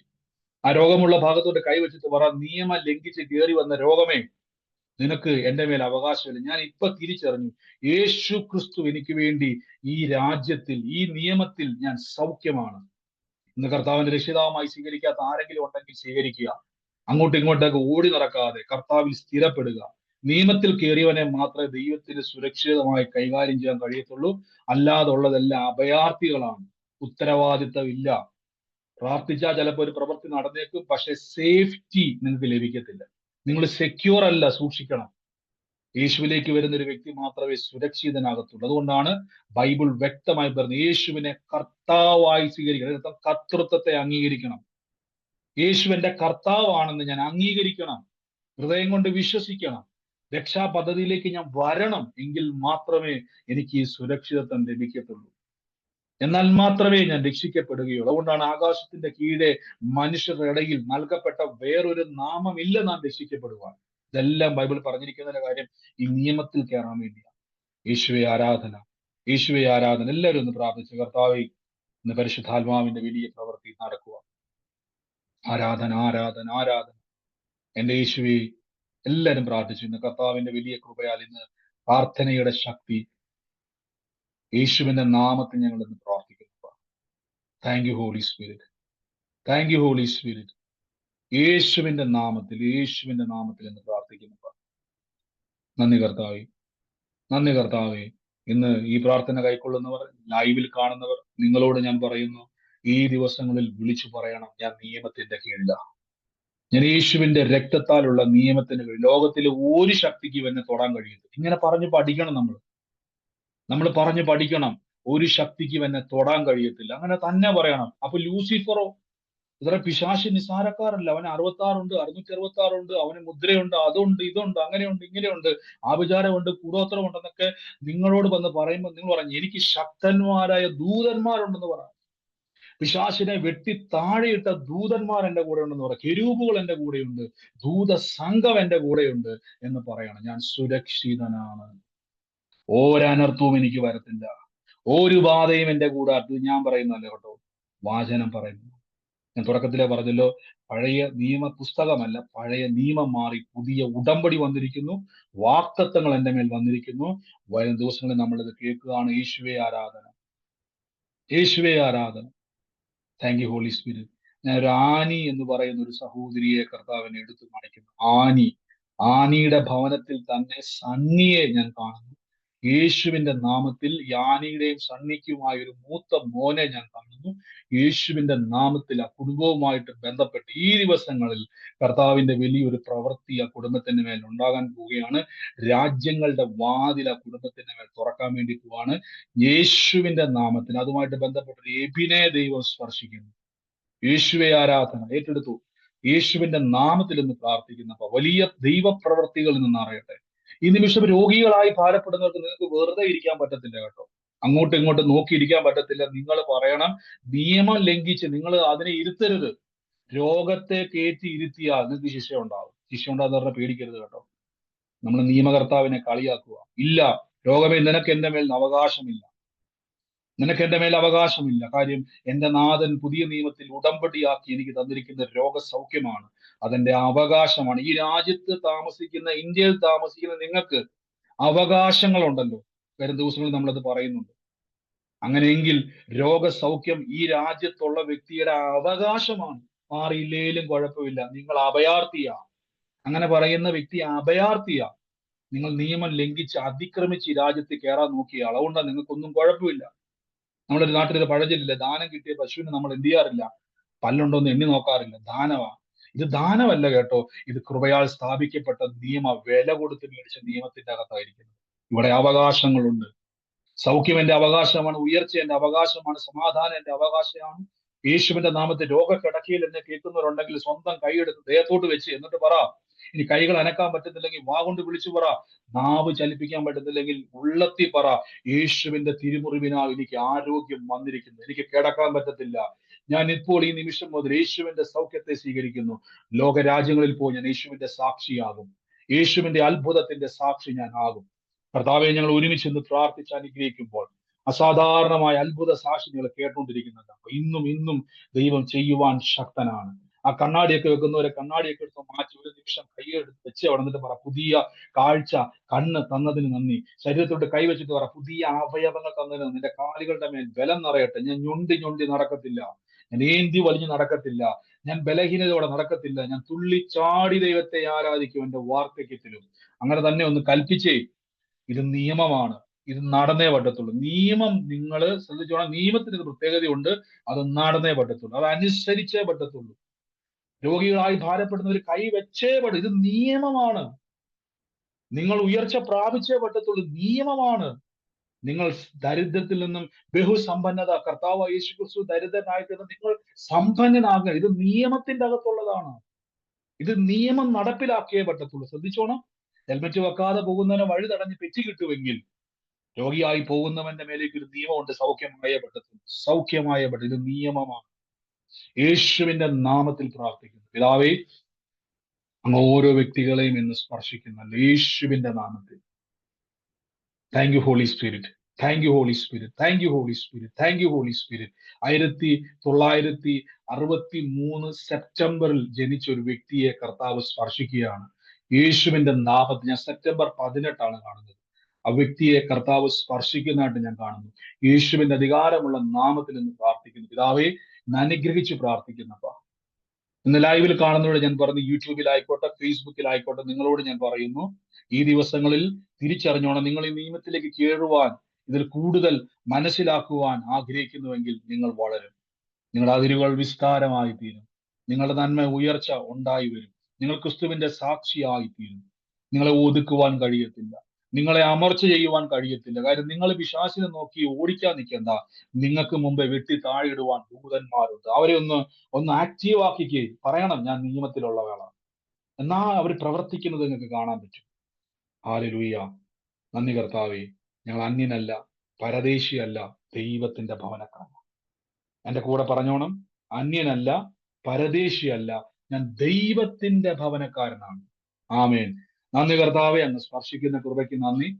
അങ്ങ് ഓരോ വ്യക്തികളെയും തൊടുന്നതിന് നന്ദി. വലിയ ദൈവപ്രവർത്തിക്കായി സ്തുതി. യേശുവിന്റെ അധികാരമുള്ള നാമത്തിൽ തന്നെ. ആമേൻ. ഹല്ലേലൂയ. കർത്താവ് നമ്മളെ ഓരോരുത്തരെയും അനുഗ്രഹിക്കുന്നതിന് നന്ദി പറയുന്നു. ഈ ദിവസങ്ങളിൽ കർത്താവിന്റെ വലിയ പ്രവർത്തികൾ കർത്താവ് ചെയ്യുന്നു. ഒത്തിരി ദൈവപ്രവൃത്തിയുടെ സാക്ഷ്യങ്ങൾ കേൾക്കുവാൻ കർത്താവ് സഹായിക്കുന്നു. നമ്മുടെ സൂമിൽ മാത്രമല്ല, യൂട്യൂബിലൊക്കെയും പല ആളുകൾ മെസ്സേജ് ആയിട്ട് അയക്കുന്നുണ്ട്. കർത്താവിന്റെ കൃപയാൽ ദൈവം അവരുടെ നടുവിൽ ചെയ്യുന്ന ദൈവപ്രവൃത്തികൾക്കായി നന്ദി. ദൈവം നമ്മളെ ഒരുക്കിക്കൊണ്ടിരിക്കുകയാണ്. ഞാൻ ഇവിടെ പറഞ്ഞല്ലോ, കർത്താവ് 2024 ഞാൻ ഉറപ്പിച്ചു പറഞ്ഞു, ഏത് സമയത്തും ശ്രദ്ധിച്ചോണം, ഒരു എൻകൗണ്ടർ പ്രതീക്ഷിച്ചോണം. Thank you holy spirit. യേശുവിന്റെ നാമത്തിൽ തന്നെ. ഈ സമയത്ത് പ്രാർത്ഥനാ വിഷയമല്ല, നമ്മൾ ഒരുമിച്ച് പ്രാർത്ഥിച്ചു കഴിഞ്ഞു. എല്ലാ വിഷയത്തിന്റെ മേൽ പ്രാർത്ഥിച്ചു കഴിഞ്ഞു. അത് സെറ്റിലായി കഴിഞ്ഞു. നിങ്ങളുടെ വിഷയങ്ങൾ ഇന്ന് മുതൽ പറഞ്ഞ കർത്താവ്, എന്റെ വിഷയം നടന്നു കഴിഞ്ഞു. ആമേൻ. കർത്താവ് അനുഗ്രഹിക്കട്ടെ. നമുക്ക് ഈ നിമിഷം ആർക്കെങ്കിലും സാക്ഷ്യങ്ങൾ പറയുവാൻ ഉണ്ടെങ്കിൽ സാക്ഷ്യങ്ങളുടെ സമയമാണ്. കർത്താവ് നിങ്ങൾ അനുഗ്രഹിക്കട്ടെ. അപ്പൊ യൂട്യൂബിൽ എന്നെ കാണുന്നവര്, നിങ്ങൾക്ക് സൂമിൽ കയറാൻ കഴിഞ്ഞില്ലെങ്കിൽ ഈ ദിവസങ്ങളിൽ പുതിയൊരു ലിങ്ക് വരും. നമ്മളത് അപ്ഗ്രേഡ് ചെയ്തതിന് ശേഷം നിങ്ങൾ വെയിറ്റ് ചെയ്യുക. വരും ദിവസങ്ങളിൽ നമുക്ക് വീണ്ടും വീണ്ടും വർധനവിലേക്ക് കർത്താവ് നമ്മളെ കൊണ്ടുപോകുന്നല്ലോ. ഈ സമയത്ത് സാക്ഷ്യങ്ങളോ ദൈവിക ആലോചനകളോ ആർക്കെങ്കിലും ഉണ്ടെങ്കിൽ, ഷെയർ ചെയ്യാനുണ്ടെങ്കിൽ, ഒരു സാക്ഷ്യം മിസ്സാക്കരുത്. ഉണ്ടെങ്കിൽ നിങ്ങൾക്ക് ഇപ്പൊ പറയാനുള്ള സമയമാണ്. ചുരുക്കി പറയണം, നീട്ടി പറയരുത്, ഇങ്ങനെ അങ്ങ് പോകരുത്. എന്താണോ കർത്താവ് നിങ്ങൾക്ക് വേണ്ടി ചെയ്തിരിക്കുന്നത്, സമയപരിമിതി ഉള്ളത് കൊണ്ടാണ് ആ കാര്യങ്ങൾ മാത്രം പറയാം. ഉള്ളവരാരെങ്കിലും ഉണ്ടെങ്കിൽ പറയാം. ഉള്ളവരാരെങ്കിലും ഉണ്ടെങ്കിൽ പറഞ്ഞാൽ, അല്ലെങ്കിൽ നമ്മൾ വിശ്വാസ പ്രഖ്യാപനം ഹലോ ഉണ്ടെങ്കിൽ ബ്രദർ. പറഞ്ഞു. പറഞ്ഞു ഹലോ ബ്രദർ, പറഞ്ഞു സിസ്റ്ററെ. കേൾക്കുന്നുണ്ടോ? കേൾക്കുന്നുണ്ട് സിസ്റ്ററെ, പറഞ്ഞു. ആ, എനിക്ക് എന്റെ പേര് ഗിരിജ. ഞാൻ പാലക്കാട് നിന്നാണ് വിളിക്കുന്നത്. എനിക്ക് ഒരാഴ്ചയായി എന്റെ കഴുത്ത്, ഈ ഇടതുവശത്ത്, ഈ ഇടത് ചെവിടെ അവിടെ ഭയങ്കര വേദന. അപ്പൊ ഞാൻ ദിവസവും പ്രാർത്ഥിച്ചുകൊണ്ടേയിരിക്കുന്നുണ്ട്. ദിവസവും കൈവച്ച് യേശുവിന്റെ തിരുമുറ സൗഖ്യം പറഞ്ഞിട്ട് ഏത് സമയത്തും പ്രാർത്ഥിച്ചുകൊണ്ടേയിരിക്കുന്നത്. അങ്ങനെ അയച്ചു തന്ന വചനങ്ങളെല്ലാം ചൊല്ലിക്കൊണ്ടേയിരിക്കുന്നുണ്ട്. പക്ഷെ ഇടവിട്ടാണ് വേദന വന്നുകൊണ്ടേയിരുന്നു. എന്നിട്ട് അപ്പോൾ എന്താണെന്ന് അറിയില്ല, പറഞ്ഞ കാലത്ത് എണീക്കുമ്പോഴേ ഉണ്ട് വേദന. പിന്നെ അങ്ങോട്ടും ഇങ്ങോട്ടും ഞാൻ കിടക്കുന്നത് ശരിയല്ല പറഞ്ഞിട്ടായിരിക്കും. ഞാൻ തലാണി വെക്കാറില്ല, തലാണി വെക്കാണ്ട് നിരപ്പായിട്ട് കിടക്കുള്ളൂ. അപ്പൊ എന്തുകൊണ്ടായി വേദന പറഞ്ഞ് എനിക്കത് ചില സമയത്ത് ഒരുപാട് വേദന. എന്നിട്ട് ഞാൻ സൈലന്റ് ആയിട്ട് ഇരുന്നിട്ട് ആവുന്നു പ്രാർത്ഥിച്ചുകൊണ്ടേയിരിക്കും. എന്നിട്ട് ഇന്നലെ ഞാന് ഇതുപോലെ പറഞ്ഞിട്ടുണ്ടായിരുന്നു, കഴുത്തിന്റെ പുറകിലെ, തലയുടെ പുറകിലത്തെ വേദന. അത് അങ്ങനെ പറഞ്ഞ് കൈവച്ച് നന്നായി പ്രാർത്ഥിച്ചു. ഒന്നും വേദനയേ ഇല്ല. എനിക്ക് ഒരുപാട് സന്തോഷം. ഞാൻ കരഞ്ഞുകൊണ്ടേയിരുന്നു. ഞാൻ കുറെ ദിവസമായി ഭാരപ്പെട്ടിരുന്നു. പക്ഷെ എന്തുകൊണ്ടായി വേദന എനിക്ക്, ഞാൻ മോനോട് പറഞ്ഞു, എന്തുകൊണ്ട് എനിക്ക് ഇങ്ങനെ വേദന വരുന്നതെന്ന് അറിയില്ല പറഞ്ഞു. നല്ലൊരു ഡോക്ടറെ കാണിക്കാൻ പറഞ്ഞു. എന്റെ ഡോക്ടർ യേശുവിനെ പറഞ്ഞ് ഞാൻ നന്നായി ശക്തമായി പ്രാർത്ഥിച്ചു. നല്ലൊരു മാറ്റം തന്നു ദൈവം എനിക്ക്. ആ കഴുത്തത്തെ ഞരമ്പൊക്കെ അങ്ങനെ ഇളകി, ഇടത് ഷോൾഡർ വരെയായിരുന്നു പെയിൻ. അപ്പൊ എന്തുകൊണ്ടായി പെയിൻ പറഞ്ഞു, ഇതുപോലെ മുമ്പ് എനിക്ക് ഈ കൊറോണ ഒക്കെ വന്നിട്ടുണ്ടായിരുന്നു. ഈ കൊറോണ വന്നപ്പോ നമുക്ക് ശ്വസിക്കുമ്പോ ഭയങ്കര പ്രശ്നമായിരുന്നു. അപ്പൊ ഡോക്ടറെ അടുത്ത് ചോദിച്ചപ്പോ ഡോക്ടർ ചോദിച്ചു കൊറോണ വന്നോ ചോദിച്ചു. അപ്പൊ TMT ടെസ്റ്റ് ഒക്കെ ചെയ്തിട്ടുണ്ടായിരുന്നു. അപ്പൊ പിന്നെ അതിന്റെ വേദനയായിരിക്കും ഇങ്ങനെ ഈ ഷോൾഡറിന്റെ അവിടെ, തലച്ചെവിടെ എവിടെയൊക്കെ വരുന്നതെന്ന് ഞാൻ ഊഹിച്ചു. അത് ശ്വസിക്കാനേ പറ്റില്ല എനിക്ക്. ശ്വാസം ഡോക്ടറെ അടുത്ത് പോയി കഴിഞ്ഞാൽ ശ്വാസം അങ്ങനെ എടുത്ത് വിടൂന്ന് പറയുമല്ലോ, അങ്ങനെ എടുത്തു. അത് TMT ടെസ്റ്റിലൊക്കെ ECG ഒക്കെ എടുത്തു, ഇതൊന്നുമില്ല. എക്സ്റേ ഒക്കെ എടുത്തു, ഒരു പ്രശ്നമില്ല. ഹാർട്ടിൽ ഹോളൊന്നുമില്ല, പേടിക്കേ വേണ്ട. ശ്വാസം മുട്ടലിനെ പോലെ. എന്നിട്ട് മരുന്നൊക്കെ 1 മാസം കഴിച്ചപ്പോ 2021 പിന്നെ അത് കഴിഞ്ഞ ശേഷം ഇടവിട്ട് ഉണ്ടാവും. എനിക്ക് കഠിനമായ ജോലിയൊക്കെ ചെയ്യുമ്പോഴായിരിക്കും അങ്ങനെ വിചാരിച്ചു. ഇത് കൂടുതലായിട്ട് ഒരു 8 ദിവസമായി കൂടുതലായിട്ട് വന്നു. ഇന്നലെ ബ്രദർ പറഞ്ഞു, വിഷയം പറഞ്ഞു, തലയുടെ പുറകിൽ പറഞ്ഞു. അതുപോലെ ഞാൻ ശക്തമായി പ്രാർത്ഥിച്ചു, കരഞ്ഞു പ്രാർത്ഥിച്ചു. ഒന്നും ദൈവം വലിയൊരു അത്ഭുതമാണ് എനിക്ക് തന്നത്. ഞാൻ കൂടി ദൈവത്തിന് നന്നു. ബ്രദറിനും പറഞ്ഞു. ബ്രദറിന്റെ ഇത് ഞാനിപ്പോ ഇതില് എനിക്ക് സൂം മീറ്റിംഗില് നമ്മളിതിൽ സോറി സിസ്റ്റർ, മ്യൂട്ട് ആയി പോയി. സിസ്റ്റർ പറഞ്ഞ പോലെ ഞാനൊന്ന് എക്സ്പ്ലെയിൻ ചെയ്യാം. സിസ്റ്റർ പറഞ്ഞ പോലെ തന്നെ നിങ്ങൾ കേട്ടല്ലോ, വേദന ബുദ്ധിമുട്ടായിട്ടിരിക്കുമായിരുന്നു നാളുകളായിട്ട്. പക്ഷേ കഴിഞ്ഞ ദിവസം പറഞ്ഞ പോലെ ഇന്നലെ കഴുത്തിന്റെ പിന്നിൽ കർത്താവ് സൗഖ്യത്തെ നടക്കുന്നു പറഞ്ഞു. വളരെ വേദനയാൽ സിസ്റ്റർ ഭാരപ്പെടുന്നു പറഞ്ഞു. പക്ഷെ കൈ വെച്ചു ആ സമയത്ത്. സിസ്റ്റർ പറഞ്ഞ പോലെ നാളുകളായിട്ട് ഹോസ്പിറ്റലിൽ പോകേണ്ട ഒരു അവസ്ഥയായിരുന്നു. ഹോസ്പിറ്റലിൽ ഒന്ന് കാണിച്ചു, പക്ഷെ അതിന് മാറ്റമില്ല. ടെസ്റ്റ് ചെയ്തിട്ട് മാറ്റമില്ല. പക്ഷെ ആ സമയത്ത് ഇന്നലെ കർത്താവിന്റെ സന്നിധിയിൽ സിസ്റ്റർ കൈ വെച്ചു. ആ നിമിഷം തന്നെ കർത്താവിന്റെ സൗഖ്യത്തിലേക്ക് വരുവാൻ ഇടയായി തീർന്നു. എന്ന് പറഞ്ഞതുപോലെ തന്നെ ഡോക്ടർ തന്നെ പറഞ്ഞു കോവിഡ് വന്നതിന് ശേഷം ഉണ്ടാവും എന്നൊക്കെ പറഞ്ഞു. പക്ഷെ അത് പൂർണ്ണമായും കർത്താവ് തൊട്ടതിന് നന്ദി, സൗഖ്യമാക്കിയതിന് നന്ദി. ഇനിയും അനേകർക്ക് വേണ്ടി പ്രാർത്ഥിക്കണം, അനേക രോഗികൾക്ക് വേണ്ടി കൈവച്ച് പ്രാർത്ഥിച്ചോണം. കർത്താവ് അങ്ങനെ ചെയ്യും, യേശുവിന്റെ നാമത്തിൽ തന്നെ. ആമേൻ. ഗോഡ് ബ്ലെസ് യു സിസ്റ്ററെ. ആമേൻ. പറഞ്ഞു. ഞാൻ കണ്ണൂരിൽ നിന്നാണ്. പിന്നെ ബ്രദറെ, എൻ്റെ പേര് സുശീല. ഞാൻ ഇന്നലെ എല്ലാവരുടെ സാക്ഷ്യം കഴിഞ്ഞതിന് ശേഷം ഞാൻ ബ്രദറോട് പറഞ്ഞായിരുന്നു എനിക്ക് അത്യാവശ്യം ഒരു കാര്യം പറയാനുണ്ടെന്ന്. എൻ്റെ മകള് ദിനീഷ കോയമ്പത്തൂരാണ്. അവൾക്ക് പനി, പിന്നെ അതികഠിനമായ മൈഗ്രെയിനും തലവേദന. പനിയുടെ സംബന്ധിച്ച് തലവേദനയാണോ എന്നറിയത്തില്ല. പിന്നെ അങ്ങനെ പനിയും തലവേദനയായിരുന്നു. അവൾ ഇന്നലെ ജോലിക്കൊന്നും പോകാണ്ട് അവിടെ കിടപ്പിലായിരുന്നു. എന്നോട് വിളിച്ചു പറഞ്ഞു, അമ്മ എനിക്ക് വയ്യ, തീരെ ഒട്ടും വയ്യ. അവർക്ക് സംസാരിക്കാൻ പോലും പറ്റത്തില്ലായിരുന്നു. പക്ഷെ ബ്രദർ പ്രാർത്ഥിച്ചു. പിന്നെ എൻ്റെ മോള് ഇന്ന് എഴുന്നേറ്റ് ദൈവകൃപയാല് അവള് ജോലിക്ക് പോയി. പിന്നെ ചെറിയൊരു പ്രയാസമുണ്ട്. അവളെ എഴുന്നേൽപ്പിച്ചു. ദൈവ തിരുനാമത്തിന് മഹത്വം ഉണ്ടാകട്ടെ. ദൈവത്തിന് ഒരുപാട് കോടാനുകൂടി നന്ദി പറയുന്നു. പ്രാർത്ഥിച്ച ബ്രദറിനും ഞാൻ നന്ദി അറിയിക്കുന്നു. തീർച്ചയായിട്ടും കർത്താവ് പ്രിയമകളെ സൗഖ്യമാക്കിയതിന് നന്ദി. രോഗക്കിടക്കയിലായിരുന്നല്ലോ, കർത്താവ് തൊട്ട് പ്രിയമത്തിന് ജോലിക്ക് പോകാനുള്ള ബലവും ശക്തിയും കൊടുത്തതിന് നന്ദി, യേശുവിന്റെ നാമത്തിൽ തന്നെ. ആമേൻ. കർത്താവ് അനുഗ്രഹിക്കട്ടെ. God bless you. ആമേൻ. മറ്റാരെങ്കിലും ഉണ്ടോ? പറഞ്ഞു സിസ്റ്ററെ. Praise the Lord. ഇത് ഞാൻ എലിസബത്ത് ആണ്. ഞാൻ ഇപ്പം നിഖിൽ ബ്രദർ മെസ്സേജ് പറഞ്ഞുകൊണ്ടിരുന്നപ്പോൾ പറഞ്ഞു ഈ 2024 തന്നെ ഒരു എൻകൗണ്ടർ ഉണ്ടാകുമെന്ന്. ഞാൻ ഏകദേശം 1 വർഷത്തിൽ കൂടുതലായി ദൈവസന്നിധിയില് പരിശുദ്ധാത്മാവിന്റെ യഹോവയെ കാത്തിരിക്കുന്നവർ ശക്തിയെ പുതുക്കും, അവർ കഴുകന്മാരെ പോലെ ചിറകടിച്ചു വരും. ഒരു സെക്കൻഡ് എൻകൗണ്ടറിന് വേണ്ടി ദൈവസന്നിധിയിൽ പ്രാർത്ഥിച്ചുകൊണ്ടിരിക്കുകയായിരുന്നു. 2 വീക്സ് മുമ്പ് ഞങ്ങളുടെ ചർച്ചിൽ ഒരു കൺവെൻഷൻ നടന്നപ്പോൾ ദൈവത്തിന്റെ പരിശുദ്ധാത്മാവ് ആ ദൈവദാസനിൽ കൂടെ അത് വെളിപ്പെടുത്തി എന്നോട് തന്നെ ദൂതായി സംസാരിച്ചു. ഇപ്പോൾ നിഖിൽ ബ്രദർ ഇപ്പോൾ പറഞ്ഞുകൊണ്ടിരുന്നപ്പോഴും പറഞ്ഞു 2024 തന്നെ ഒരു സെക്കൻഡ് എൻകൗണ്ടർ ഉണ്ടാകുമെന്ന്. അതെന്റെ ദൈവത്തിന്റെ പരിശുദ്ധാത്മാവ് ദേവദാസനിൽ കൂടെ അതെന്നോട് വെളിപ്പെടുത്തിയതാണെന്ന് എനിക്കത് മനസ്സിലായി. ഈ ദിവസങ്ങളിൽ ആ ദൈവസന്നിധിയിൽ ഞാൻ എന്നെ താഴ്ത്തി ഞാൻ സമർപ്പിക്കുന്നു. തീർച്ചയായിട്ടും സിസ്റ്റർ, ധൈര്യത്തോടെ പ്രാർത്ഥിച്ചോണം. കർത്താവ് നമുക്ക് വലിയൊരു എൻകൗണ്ടർ തരും. ഈ ദിവസങ്ങളിൽ കാത്തിരിക്കുക, പ്രാർത്ഥിക്കുക. പരിശുദ്ധാത്മാവ് അത് തരുവാൻ ശക്തനാണ്. പ്രാർത്ഥിക്കുക. ഗോഡ് ബ്ലെസ് യു സിസ്റ്ററെ, യേശുവിന്റെ നാമത്തിൽ തന്നെ. ആമേൻ. പറഞ്ഞു. ഞായറാഴ്ച ദിവസം മീറ്റിംഗില് ഒരു മാവ് മുറിച്ചതിനെ പറ്റി പറഞ്ഞിട്ടുണ്ടായിരുന്നല്ലോ. അത് എന്റെ വീട്ടിലായിരുന്നു. സിസ്റ്ററുടെ വീടിനകത്ത് ബന്ധപ്പെട്ടായിരുന്നു അല്ലേ? സിസ്റ്റർ അത് ഏറ്റെടുത്തോണം. കർത്താവ് അടയാളങ്ങളെ വെളിപ്പെടുത്തിയത് നമ്മുടെ വീടിന്റെ അകത്ത് കർത്താവിന്റെ വലിയൊരു പ്രവൃത്തി ചെയ്യാൻ വേണ്ടി പോവാണ്. കർത്താവ് നമ്മളെ തിരിച്ചറിഞ്ഞതാണ്. ദൈവം തിരിച്ചറിയാൻ തന്നെ നമ്മളെ ദൈവം ലൊക്കേറ്റ് ചെയ്യുന്നതാണ്. പ്രാർത്ഥിച്ചോണം ഈ ദിവസങ്ങളിൽ വലിയ പ്രതീക്ഷയോടെ പ്രാർത്ഥിക്കുന്നു. വെറുതെ പ്രാർത്ഥിക്കരുത്. കർത്താവിന്റെ ഒരു അത്ഭുതം എന്റെ മുമ്പിൽ എന്റെ ജീവിതത്തിൽ സംഭവിക്കുവാൻ പോകുന്നു എന്ന വലിയ പ്രതീക്ഷയോടെ പ്രാർത്ഥിച്ചുകൊണ്ടിരുന്നതാണ്. അത് കാണാൻ വേണ്ടി പോവാണ്, അനുഭവിക്കാൻ വേണ്ടി പോവാണ്. യേശുവിന്റെ നാമത്തിൽ തന്നെ ആമേൻ. God bless you sister. കർത്താവിലേക്ക് പറഞ്ഞു. ഹലോ ബ്രദറെ, ഇന്നലെ എന്റെ ഭയങ്കര വയറുവേദനയായിരുന്നു രാത്രിയില്. അപ്പൊ ഞാൻ വചനം പറഞ്ഞ് പ്രാർത്ഥിച്ചു. അവരെ ആശുപത്രിയിലൊക്കെ കൊണ്ടുപോയി, ഡൽഹിയിലായിരുന്നു. പക്ഷെ എന്നാലും ഞാൻ പറഞ്ഞു കൊണ്ടുപോകണ്ട, സൗഖ്യം തരും ദൈവം, നാളെ ഞാൻ സാക്ഷ്യം പറയുമെന്ന് പറഞ്ഞു. കൊണ്ടുപോയെങ്കിലും രാത്രി വീണ്ടും ബുദ്ധിമുട്ടായിരുന്നു. രാവിലെ ആയപ്പോഴത്തേക്കിന് ശരിക്കും പൂർണ്ണമായ വ്യത്യാസം വന്നു. ഇപ്പം സൗഖ്യം കിട്ടി. ദൈവത്തിന് കോടാനുകോടി നന്ദി. നന്ദി കർത്താവ്. ഇന്ന് പ്രാർത്ഥിക്കാൻ ചെയ്ത കുറവ് കൊടുത്തല്ല, ആ മകൻ കൊടുത്ത സൗഖ്യത്തിന് നന്ദി. ഇനിയും അനേകർക്ക് വേണ്ടി പ്രാർത്ഥിക്കുവാൻ ശക്തിപ്പെടട്ടെ. അനുഗ്രഹിച്ച് പ്രാർത്ഥിക്കുന്നു യേശുവിന്റെ നാമത്തിൽ തന്നെ ആമേൻ. ഗോഡ് ബ്ലസ് യു സിസ്റ്ററെ. അനേകർക്ക് വേണ്ടി പ്രാർത്ഥിക്കാം കേട്ടോ. ബ്രദറെ, എനിക്ക് കാര്യം പറയാനുണ്ട്. പറഞ്ഞു സിസ്റ്ററെ. അതെ, എനിക്ക് ദൈവം ഒരുപാട് കാര്യങ്ങൾ ഇതിനകത്ത് വന്നതിന് ശേഷം ഇങ്ങനെ വെളിപ്പെടുത്തി തരുന്നുണ്ട്. എനിക്ക് അറിയില്ലാത്ത കുറെ കാര്യങ്ങൾ ഇപ്പൊ ഞാൻ പഠിച്ചു. എനിക്ക് എന്തൊക്കെയായിരുന്നു തെറ്റുണ്ടായിരുന്നത് എന്നൊക്കെ ഇന്നലെ എനിക്ക് ഭയങ്കര വയറുവേദന വന്നു.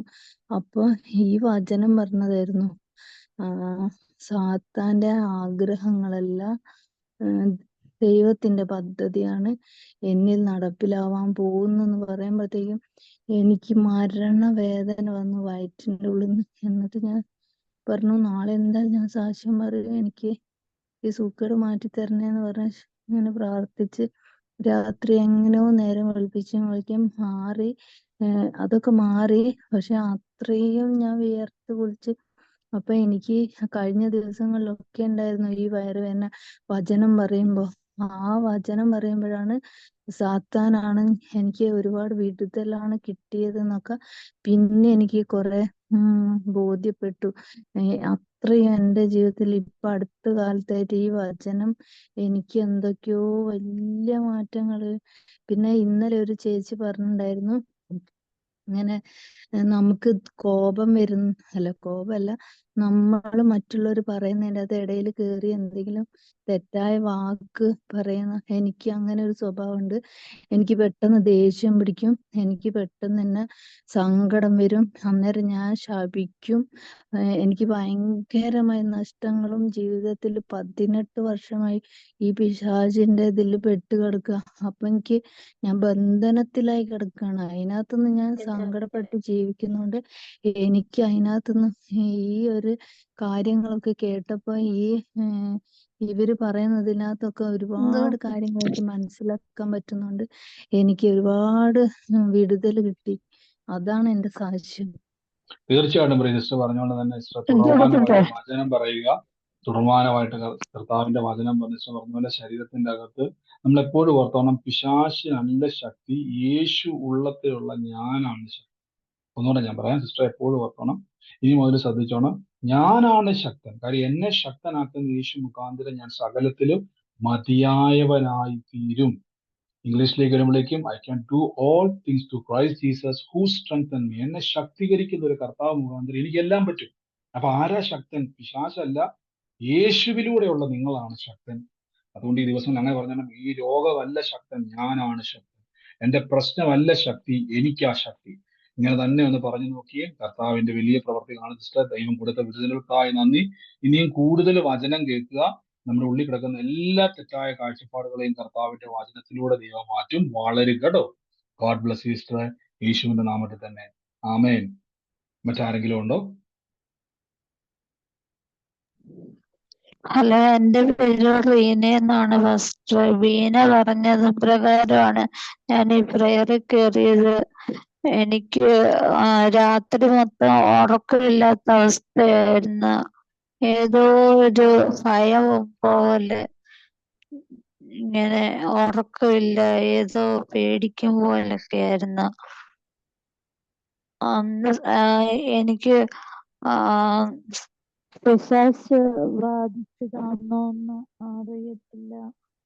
ഞാൻ ഇങ്ങനെ ഒറ്റ കിടപ്പാ മൂടി. ഒന്നും ചെയ്യാനും ഒന്നും ഒരിതില്ല. മക്കളെല്ലാം ആകപ്പാടെ വിഷമത്തിലായിരുന്ന. ഈ വചനം കേട്ടപ്പോ എനിക്ക് ദൈവത്തിനോട് കൂടുതൽ അടുത്ത് എൻ്റെ ഭർത്താവിൻ്റെ കൂടെ അതില് ഭർത്താവിനോട് പറയുമ്പോ ഭർത്താവ് അനുസരിക്കുന്നില്ല. ഞങ്ങളെ കുടുംബമായിട്ട് ദൈവത്തിലാക്കുവാൻ പ്രാർത്ഥിക്കണമെന്ന് പറയുന്നു. തീർച്ചയായിട്ടും സിസ്റ്റർ പറയും ഇനി മുതൽ ഫോൺ കൈ പിടിച്ച് നേരെ പിടിച്ച് പോകണം. കാര്യം റേഞ്ച് മാറി, സൗണ്ട് മാറി മാറി പോകുന്നത്.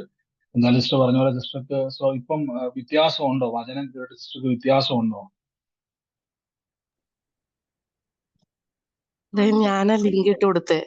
അല്ല സിസ്റ്റർ, ആ സിസ്റ്റർക്ക് വചനം കേട്ടിട്ട് വ്യത്യാസമുണ്ട്. ഫോൺ ഒന്ന് അടുത്ത് പിടിക്കാനാ പറഞ്ഞേ. എനിക്ക് ഫോണിന്റെ സിസ്റ്റർക്ക് വചനം കേട്ടിട്ട് വ്യത്യാസമുണ്ട്. അതോ ആദ്യമായിട്ട് കയറാൻ തുടങ്ങുന്നുള്ളൂ? ക്ലിയർ ആയില്ല പറഞ്ഞത്, അതുകൊണ്ടാണ്. അല്ല, ഞാൻ ഇപ്പൊ 2-3 ദിവസം കേറുന്നുണ്ട്. അപ്പം എന്നോട് ഒരു ആന്റി പറഞ്ഞു, നിങ്ങൾ കുടുംബമായിട്ട് ദൈവത്തെ അറിഞ്ഞ് ജീവിക്കണം, ദൈവത്തിന് വേണ്ടി ഇറങ്ങിത്തിരിക്കണമെന്ന് പറഞ്ഞു. അപ്പൊ എന്റെ ഭർത്താവ് അതിന് സമ്മതിക്കുന്നില്ല. സിസ്റ്റർ, ഈ ദിവസങ്ങളിൽ സിസ്റ്റർ കർത്താവിന്റെ കൃപയാൽ തിരുവചനങ്ങളെ കേൾക്കുക, വേറെ ഒന്നും ചിന്തിക്കേണ്ട, വേറെ ഒന്നും ശ്രദ്ധിക്കേണ്ട. ഈ ദിവസങ്ങളിൽ കർത്താവിന്റെ വചനം കേൾക്കുക, വചനത്തിൽ ബലപ്പെടുക. നമ്മുടെ എല്ലാ കാര്യങ്ങളും കർത്താവ് അത്ഭുതകരമായിട്ട് തന്നെ മാറ്റുവാൻ ഇടയായിത്തീരും കേട്ടോ. ധൈര്യത്തോടെ ഇരിക്കുക, കർത്താവ് കൂടെയുണ്ട്. വചനം കേൾക്കുമ്പോൾ തന്നെ നമ്മുടെ അന്തരീക്ഷത്തിൽ വ്യത്യാസങ്ങൾ ഉണ്ടാവും. ആമേൻ. God bless you sister. കർത്താവ് അനുഗ്രഹിക്കട്ടെ. മറ്റാരെങ്കിലും ഉണ്ടോ?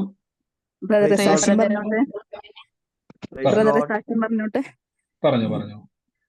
അത് ഇന്ന് ശ്രുതി എന്ന് പറഞ്ഞിട്ട് ഒരു സഹോദരി പ്രാർത്ഥിക്കാൻ വേണ്ടി എന്നെ വിളിച്ചിട്ടുണ്ടായിരുന്നു. ഒരുപാട് പ്രശ്നത്തിൽ കൂടിയാണ് ശ്രുതി കടന്നു പോകുന്നത്. ഭർത്താവിന് വേറൊരു റിലേഷൻഷിപ്പ് ഉള്ള കാരണം കൊണ്ട് ഈ ശ്രുതിയെയും 2 മക്കളെയും നോക്കുന്നില്ല. അപ്പൊ കുട്ടിക്ക് വയ്യാതെ ആയപ്പോ ഒന്ന് വിളിച്ചതാണ് ഭർത്താവിനെ. പക്ഷെ ഒരു സഹായം അവർക്ക് കൊടുക്കണില്ല. അപ്പോ ആ ഭർത്താവ് വന്ന സമയത്ത് ഒരു ഫോൺ കോൾ വരികയും അതിനെപ്പറ്റി ഇവര് തർക്കിച്ച് തല്ലുകൂടുകയും ചെയ്തു. ഈ ശ്രുതിനെ റൂമിന്റെ അകത്ത് കയറി വാതിലടച്ചിട്ട് ഒരുപാട് തല്ലി ചതച്ചു ആ കുട്ടീനെ. അങ്ങനെ ഇന്നലെ മെഡിക്കൽ കോളേജ് ആശുപത്രിയിലായിരുന്നു കുട്ടി. പോലീസ് സ്റ്റേഷനിൽ കേസായി. ഭർത്താവിനെ പോലീസുകാർ കൊണ്ടുപോവുകയും ചെയ്തു. കുറച്ച് കഴിഞ്ഞപ്പോ പിടിപാടുള്ളത് കൊണ്ട് അവൻ ഇറങ്ങി പോവുകയും ചെയ്തു. പക്ഷേ ഈ കുട്ടി ഒരുപാട് ബുദ്ധിമുട്ടി കൂടെ കടന്നു പോവാണ്. അപ്പൊ ഇന്ന് പേര് വെട്ടി വീട്ടിൽ വന്നു. നാളെ തൊട്ട് ആ കുട്ടിക്ക് ജോലിക്ക് പോകണം. ഒരു കയറി കിടക്കാൻ ഒരു വീടില്ല, ചോർന്നിരിക്കുന്ന ഒരു വീട്ടിലാണ് അവർ കിടക്കണത്. പുതിയൊരു വാടക വീട് കിട്ടണം. ഇതിനൊക്കെ വേണ്ടി എന്നോട് പ്രാർത്ഥിക്കാൻ പറഞ്ഞു വിളിച്ചു. ശാരീരികമായിട്ട് തീരെ തളർന്നിരിക്കുകയാണ്. എൻ്റെ മുഖമൊക്കെ നീര് വന്നു, നീലച്ചു. ഇതൊക്കെ വെച്ച് ഞാൻ നാളെ എങ്ങനെ ജോലിക്ക് പോകും ചേച്ചി എന്നൊക്കെ പറഞ്ഞു എന്നോട്. പക്ഷെ ഞാൻ ശക്തമായിട്ട് ആ മോൾക്ക് വേണ്ടി പ്രാർത്ഥിച്ചു. മോള് ധൈര്യമായിട്ട് നാളെ തൊട്ട് ജോലിക്ക് പോകണം, കർത്താവ് പ്രവർത്തിക്കും, നിനക്ക് ഒരു ദോഷവും വരില്ല എന്ന് പറഞ്ഞ് കുറച്ച് വചനങ്ങളൊക്കെ പറഞ്ഞു കൊടുത്തു. അങ്ങനെ ആ വചനങ്ങള് ആ മകളില് പ്രാവർത്തികമാക്കാൻ വേണ്ടിയിട്ട് ബ്രദറും കൂടെ ഒന്ന് പ്രാർത്ഥിക്കണം, ആ കുടുംബത്തിന് വേണ്ടിയിട്ട്. അതിനു വേണ്ടി വിളിച്ചതാണ്. തീർച്ചയായിട്ടും കർത്താവ് ആ കാര്യങ്ങളൊക്കെ നമ്മൾ പറഞ്ഞതുപോലെ അവസാനം നമ്മൾ ഒരുമിച്ച് പ്രാർത്ഥിക്കുന്ന ആ സമയത്ത് തന്നെ ആ വിഷയങ്ങളുടെ മേലൊക്കെയും നമ്മുടെ ഹൃദയത്തിലുണ്ടായിരുന്ന സകല വിഷയത്തിന്റെ മേലും കർത്താവ് പ്രവർത്തിച്ചു കഴിഞ്ഞു. സഹോദരൻ പറയണം, കർത്താവ് വിശ്വസിക്കുക. എന്നിട്ട് പറയണം, ഞാനും എൻ്റെ കുടുംബവും ഞങ്ങൾ ദൈവത്തെ സേവിക്കും, ഞങ്ങൾ ഒരുമിച്ച് കർത്താവിന്റെ സന്നിധിയിൽ വരുമെന്ന് പറയണം. കർത്താവ് അവരെ ഒരുമിച്ച് കൂട്ടായ്മയിലേക്ക് കൊണ്ടുവരും. ആ തകർന്ന ഭവനത്തെ ദൈവം പണിയുവാൻ ഇടയായിത്തീരും കേട്ടോ. ബലപ്പെടുത്തുക. സഹോദരൻ പറയണം, യേശു കൂടെയുണ്ട്, കർത്താവിൽ ബലപ്പെടുക പറയുക, കർത്താവ് അത്ഭുതം ചെയ്യും കേട്ടോ. God bless you sister. ആമേൻ. ബ്രദറെ, ഇപ്പം മറ്റേ റീന എന്ന് പറയുന്ന ആ സിസ്റ്റർ ഇതുപോലെ പറഞ്ഞ ബീന ലിങ്ക് ഇട്ട് തന്നേന്ന്. ഞാനാണ് ലിങ്ക് ഇട്ട് കൊടുത്തത് ആ സിസ്റ്ററിന്. അത് ആത്മഹത്യയുടെ വക്കിൽ വരെ നിൽക്കുമായിരുന്നു. അന്നേരം ഞാൻ പറഞ്ഞ വീട്ടിൽ നിന്ന് വെളിയിലൊന്നും ഇറങ്ങാതെ ഇരിക്കുക. എനിക്കും വിഷമത്തിലായിരുന്നു. അങ്ങനെ ഞാൻ ആ ലിങ്ക് ഇട്ട് കൊടുത്തിട്ട് പറഞ്ഞ്, ഇയാൾ എന്നും ഈ പ്രയറിൽ കയറ്, ഇയാൾക്ക് ഒരു അത്ഭുതം കാണും, വചനങ്ങളും ഇട്ട് കൊടുക്കുമായിരുന്നു. അങ്ങനെയാണ് ഇപ്പൊ ആ സിസ്റ്റർ പറഞ്ഞത്. പിന്നെ എനിക്കൊരു സാക്ഷിയുള്ളത് പറഞ്ഞ്, എനിക്ക് രാവിലെ തൊട്ട് പനിയായിരുന്നു ബ്രദറെ. അങ്ങനെ ഞാനാണെങ്കിൽ യേശുവിന്റെ തിരുമുറിവിനാൽ എനിക്ക് സൗഖ്യം വന്നിരിക്കുന്നു, എനിക്ക് ആരോഗ്യമുണ്ട് യേശുവിന്റെ തിരുമുറിവിനാൽ എന്ന് പറഞ്ഞ് ഇങ്ങനെ ഇരുന്നു. ഞാൻ ഗുളികയൊന്നും കഴിച്ചില്ല. തൊണ്ടയ്ക്കും ചെറിയ പ്രശ്നം ഉണ്ടായിരുന്നു. ഇപ്പൊ എല്ലാം എനിക്ക് മാറി. ദൈവത്തിന് നന്ദി പറയുന്നു. നന്ദി കർത്താവ്, എന്നെ സൗഖ്യമാക്കിയതിന് നന്ദി. ആ സഹോദരൻ പറയണം, ഇനിയും വചനം കേൾക്കണം. കർത്താവ് നമ്മളെ പല ഭവനത്തിലേക്ക് അയക്കുന്നത് നമ്മളിലൂടെ ദൈവം അവരെ വിടുവിക്കാൻ ആഗ്രഹിക്കുന്നതാണ്. അതുകൊണ്ട് നിങ്ങൾ അയക്കുന്ന ലിങ്ക് ആയിക്കോട്ടെ, പ്രാർത്ഥന ആയിക്കോട്ടെ, അത് നിങ്ങളെ കൊണ്ട് ചെയ്യിപ്പിക്കുന്ന കർത്താവാണ്. തുടർന്നുകൊണ്ടിരിക്കുക. കർത്താവ് അത് നിങ്ങളെ കൂടുതൽ ശക്തീകരിക്കും. ആമേൻ. യേശുവിന്റെ നാമത്തിൽ തന്നെ. God bless you sister. Praise Lord ബ്രദറെ. പ്രൈസ് പറഞ്ഞോ ലോർഡ്. എൻ്റെ പേര് ഹലോ ബാബു ഗുരുന്നാണ് പറയുന്നത്. ബ്രദറെ. പറഞ്ഞോ പറഞ്ഞോ. കഴിഞ്ഞ ഒരാഴ്ചയായിട്ട് എനിക്ക് കഴുത്തിന്റെ പിന്നിൽ വേദന ഉണ്ടായിരുന്നു. അത് ജനം എന്ന് പറഞ്ഞ് അങ്ങനെ ഇരിക്കുമ്പോ പൂർണ്ണമായി മാറി. അതുപോലെ നേരം വെളുക്കുന്നതിന്റെ ഉള്ളിൽ ഒരു 7 കർത്താവ് അതായത് സാക്ഷ്യം വരുമ്പോ പറഞ്ഞു, കർത്താവ് പഴയത് റിപ്പയർ ചെയ്യുന്ന ആളല്ല, പുതിയ സൃഷ്ടിക്കുന്ന ദൈവമാണെന്ന് പറഞ്ഞു. അങ്ങനെയാണെങ്കിൽ അപ്പൊ ഞാൻ പറഞ്ഞു, കർത്താവ് ഏതെങ്കിലും കാര്യത്തിൽ എന്റെ ബ്ലാഡറൊക്കെ ചുരുങ്ങി പോയിട്ടുണ്ടെങ്കിൽ യേശുവെ പുതിയത് എനിക്ക് സൃഷ്ടിക്കണമെന്ന് കർത്താവ് ഞാൻ പ്രാർത്ഥിക്കുന്നു. കർത്താവ് നിന്റെ അടിപ്പടൽ എനിക്ക് സൗഖ്യം പറയാനിടയായി. കൃപയാൽ കഴിഞ്ഞ 2-3 ദിവസമായിട്ട് കിടന്നതിന് ശേഷം നേരം എടുക്കാതെ ഇതുവരെ എഴുന്നേറ്റിട്ടില്ല മൂത്രമൊഴിക്കാൻ. യേശുക്രിസ്തുവിന് മഹത്വം കൊടുക്കുന്നു. കർത്താവിന് ആ വചനം ഒന്നുകൂടി ഉറപ്പിക്കാൻ ദേവദാസന് ഉപയോഗിച്ചതിന് കർത്താവിന് ഒരിക്കൽ കൂടി മഹത്വം കൊടുക്കുന്നു. Praise the Lord. ആമേൻ. തീർച്ചയായിട്ടും വലിയ സാക്ഷ്യം തന്നെയായിരുന്നു പ്രിയ. പറഞ്ഞാൽ തന്നെ പുതിയ ബ്ലാഡർ, യൂറിന്റെ പ്രോബ്ലം ഉണ്ടായിരുന്നു. പ്രാർത്ഥിച്ച കർത്താവ് എനിക്ക് പുതിയത്. ഞാൻ പറഞ്ഞില്ല, നമുക്ക് കർത്താവിന്റെ സന്നിധിയിൽ ചോദിക്കുവാൻ അവകാശമുണ്ട്. കാര്യം നമ്മൾ പുതിയ ഈ നിയമത്തിന്റെ അകത്തൊരു പ്രത്യേകത ഞാൻ പറഞ്ഞല്ലോ. ഈ നിയമത്തിൽ രോഗം മാറും, പുതിയ അവയവം ഉണ്ടായി. ഇത് നിയമമാണ്. യേശുവിന്റെ രക്തത്താൽ സ്ഥാപിക്കപ്പെട്ട സൗരം പറഞ്ഞത് തന്നെ. പിന്നെ ഒരു കുഴപ്പം വന്നത് എന്റെ അർത്ഥം എന്തുവാ? കർത്താവ് പുതിയ അവയവത്തെ നിർമ്മിച്ചിരിക്കുന്നു. ആമേൻ. അതിന്റെ വലിയ സാക്ഷ്യമാണ്. കർത്താവ് സൗഖ്യമാക്കിയതിന് നന്ദി, അത്ഭുതം ചെയ്തതിന് നന്ദി, യേശുവിന്റെ നാമത്തിൽ തന്നെ. ആമേൻ. God bless you. സൗഖ്യം ലഭിക്കുന്നവർ ശ്രദ്ധിച്ചോണം. സൗഖ്യം ലഭിച്ചവർ നിങ്ങൾക്ക് ഒരു കൃപയും കൂടെ ഓപ്പൺ ആയിരിക്കുവാണ്. അനേകർക്ക് വേണ്ടി നിങ്ങൾ പ്രാർത്ഥിച്ചോണം. നിങ്ങളിലൂടെ കർത്താവ് അനേകരെ സൗഖ്യമാക്കും. നിങ്ങൾ തുടർന്നും പ്രാർത്ഥിക്കണം, യേശുവിന്റെ നാമത്തിൽ തന്നെ. ആമേൻ. God bless you. ഹലോ എന്തോ ബ്രദറെ. പറഞ്ഞു. ബ്രദർ, ഇപ്പൊ ഒരുപാട് പേര് പറയുന്നുണ്ടല്ലോ ഇങ്ങനെ ഫാമിലിപരമായി ഭയങ്കര ബുദ്ധിമുട്ട്, ഭർത്താക്കന്മാരുടെ ബുദ്ധിമുട്ട്. അപ്പൊ ബ്രദറെ, എനിക്കും അങ്ങനെ പേഴ്സണൽ ആയിട്ട് ബുദ്ധിമുട്ടുള്ള ഒരു വ്യക്തിയാണ്. അപ്പൊ ഞങ്ങൾക്ക് എല്ലാവർക്കും വേണ്ടി ഒരു വചനം പറഞ്ഞു തരുമോ ബ്രദറെ? എന്റെ ഹസ്ബൻഡ് ആണെങ്കിൽ ഗെയിമിന് അഡിക്റ്റ് ആണ്. 24 hours PUBG ഗെയിമാണ് കളിച്ചുകൊണ്ടിരിക്കുന്നത്. ഞങ്ങളെപ്പോലെ ഒരുപാട് പേര് വിഷമിക്കുന്നവരുണ്ടാവും ഫാമിലിപരമായി. അപ്പൊ ബ്രദറെ, ഞങ്ങൾക്കൊക്കെ വേണ്ടിയിട്ട് ഒരു വചനം പറഞ്ഞു. ഞാനിന്ന് ഗ്രൂപ്പില് തീർച്ചയായിട്ടും നമ്മുടെ വചനം ഇട്ടേക്കാം. ഗ്രൂപ്പിൽ വചനം ഇട്ടേക്കാം. അപ്പൊ ആ വചനം എല്ലാ ദിവസവും വീട്ടിൽ പറഞ്ഞ് പ്രാർത്ഥിക്കും. ഞാൻ ഇന്ന് തന്നെ വൈകിട്ടത്തേക്ക് രാവിലത്തേക്ക് ആ വചനം ഇടുന്നതായിരിക്കും. ആ വചനം ഫാമിലി പ്രോബ്ലം ആയിട്ട് നിൽക്കുന്ന ആൾക്കാരുടെ പ്രാർത്ഥിച്ചോണം. കർത്താവ് അവരെ അവകാശമാക്കി തരുവാൻ ഇടയായിത്തീരും കേട്ടോ സിസ്റ്ററെ. ധൈര്യമായിട്ടിരിക്കും. കർത്താവിന്റെ കൃപയാൽ ബൈബിളിൽ പറഞ്ഞ വാക്യമുണ്ട്, ഞാനും എന്റെ കുടുംബവും യഹോവയെ സേവിക്കും. ഞാൻ മാത്രമല്ല, ഞാൻ എന്റെ കുടുംബം. അതെ, ധൈര്യമായിട്ടിരിക്കും. കർത്താവ് അത് ചെയ്യും കേട്ടോ. ഗോഡ് ബ്ലെസ് യു സിസ്റ്ററെ. മറ്റാരെങ്കിലും ഉണ്ടോ? വേഗത്തിൽ സാക്ഷ്യം പറഞ്ഞിട്ട് എന്തോ പറഞ്ഞു. ബ്രദറെ, ഞാൻ കൊല്ലത്തുനിന്നാണ്. പിന്നെ എനിക്ക് 2 കാര്യം പറയാനുണ്ട് ബ്രദറെ. എന്റെ മോന് ഡെങ്കിപ്പനിയായിട്ട് കിടന്ന സമയത്ത് ഞാൻ ഈ വചനം പറഞ്ഞ് പ്രാർത്ഥിച്ച്, എന്റെ യേശു ക്രിസ്തുവിന്റെ തിരുമുറിവിനാൽ എന്റെ മോന് പൂർണ്ണ സൗഖ്യം വേണമെന്ന് ഞാൻ പ്രാർത്ഥിച്ചു. അപ്പൊ മോന് കൗണ്ടിങ് കുറവായിരുന്നു. ബ്ലഡ് ടെസ്റ്റ് ചെയ്തപ്പോൾ അത് പ്രാർത്ഥിച്ചു കഴിഞ്ഞ് ഞങ്ങൾ പിറ്റേ ദിവസം പോയി കൗണ്ടിങ് ചെക്ക് ചെയ്തപ്പോൾ 3.5% കയറി വന്നു. ആ സമയത്താണ് എന്റെ മോന് സ്കൂളില് NSS എന്നും പറഞ്ഞ ഒരിതുണ്ടായിരുന്നു. അതിന് എന്റെ മോന് കയറണമെന്ന് ഭയങ്കര ആഗ്രഹമായിരുന്നു. ആ സമയത്ത് ആ വെള്ളിയാഴ്ച മോന് പനിയായി കിടക്കുന്ന ആ സമയത്താണ് വെള്ളിയാഴ്ച അതിന്റെ ഇന്റർവ്യൂ ആണെന്ന് മിസ് വിളിച്ച് പറഞ്ഞു. അപ്പോൾ ഞാൻ പ്രാർത്ഥിച്ചു, യേശുപ്പ എന്റെ മോൻ ഒരുപാട് ആഗ്രഹിച്ചതാണ്, അതിനകത്ത് ചേരണമെന്ന്. എന്റെ മോൻ ആഗ്രഹിച്ചിട്ടുണ്ടെങ്കിൽ അതിന്റെ യേശുപ്പ സാധിച്ചു കൊടുക്കണമെന്ന് ഞാൻ പ്രാർത്ഥിച്ചു. ആ വെള്ളിയാഴ്ച ആ ഇന്റർവ്യൂ നടത്തിയില്ല, അത് മാറ്റി വെച്ചു. മിസ് മെസ്സേജ് ഇട്ടേക്കുന്നു വെള്ളിയാഴ്ച എന്നുള്ളത് മാറ്റി ബുധനാഴ്ച ദിവസത്തേക്ക് ആക്കിയെന്ന്. അപ്പോൾ എന്റെ മോൻ അന്ന് പനി മാറി ആ തിങ്കളാഴ്ച മോനെ പൂർണ്ണ സൗഖ്യം പ്രാപിച്ച് സ്കൂളിൽ ചെന്ന് ബുധനാഴ്ച ഇന്റർവ്യൂവിൽ എന്റെ മോൻ അതിന് പാസ്സായി. മോൻ അതിന് സെലക്ഷൻ കിട്ടി. അത് കൂടാതെ സെക്കൻഡ് ലാംഗ്വേജ് മോന് ഹിന്ദി വേണമെന്ന് മോൻ ഒരുപാട് ആഗ്രഹിച്ചിരുന്നു.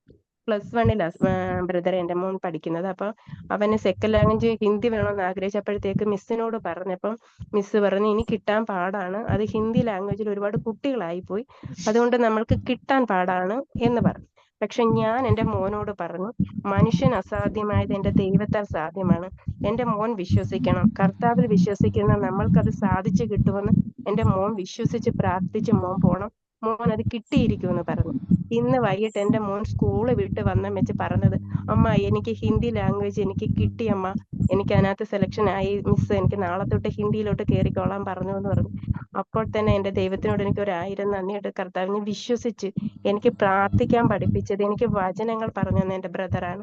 ഇത്രമേലും ഞങ്ങളെ ശക്തിപ്പെടുത്തി ഞങ്ങളെ കുടുംബത്തെ ബലപ്പെടുത്തിയതിനെ ഞാൻ ബ്രദറിനോട് നന്ദി പറയുന്നു. എൻ്റെ ദൈവത്തിനോട് 1000 നന്ദി പറയുന്നു ബ്രദറെ.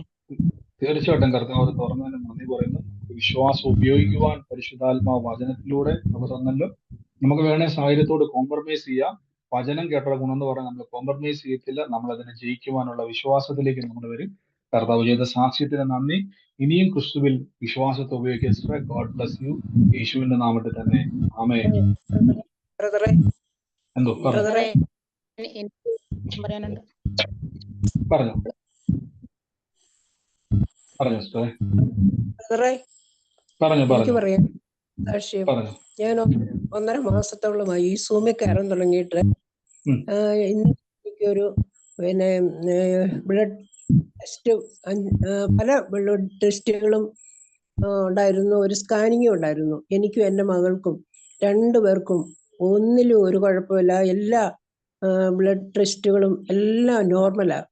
ദൈവത്തോടൊപ്പം ദൈവസന്നിധിയിൽ ഇന്ന് ഞാൻ സാക്ഷി പറഞ്ഞോളാമെന്ന് പറഞ്ഞിരുന്നു. അങ്ങനെ ദൈവത്തിന് അതുപോലെ ഞാൻ ഇത് കാണുവാൻ പ്രത്യേകമായി എനിക്കൊരു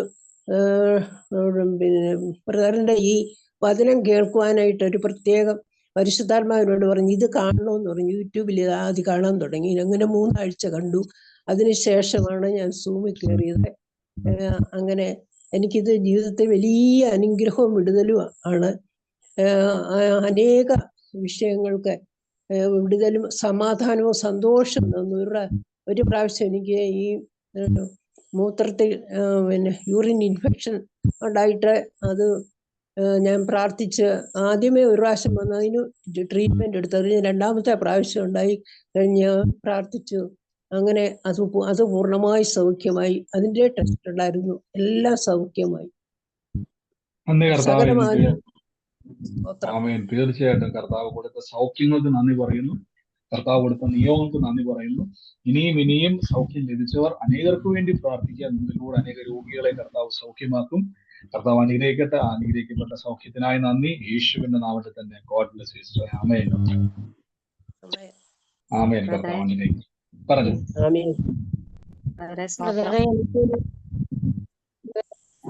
പറഞ്ഞു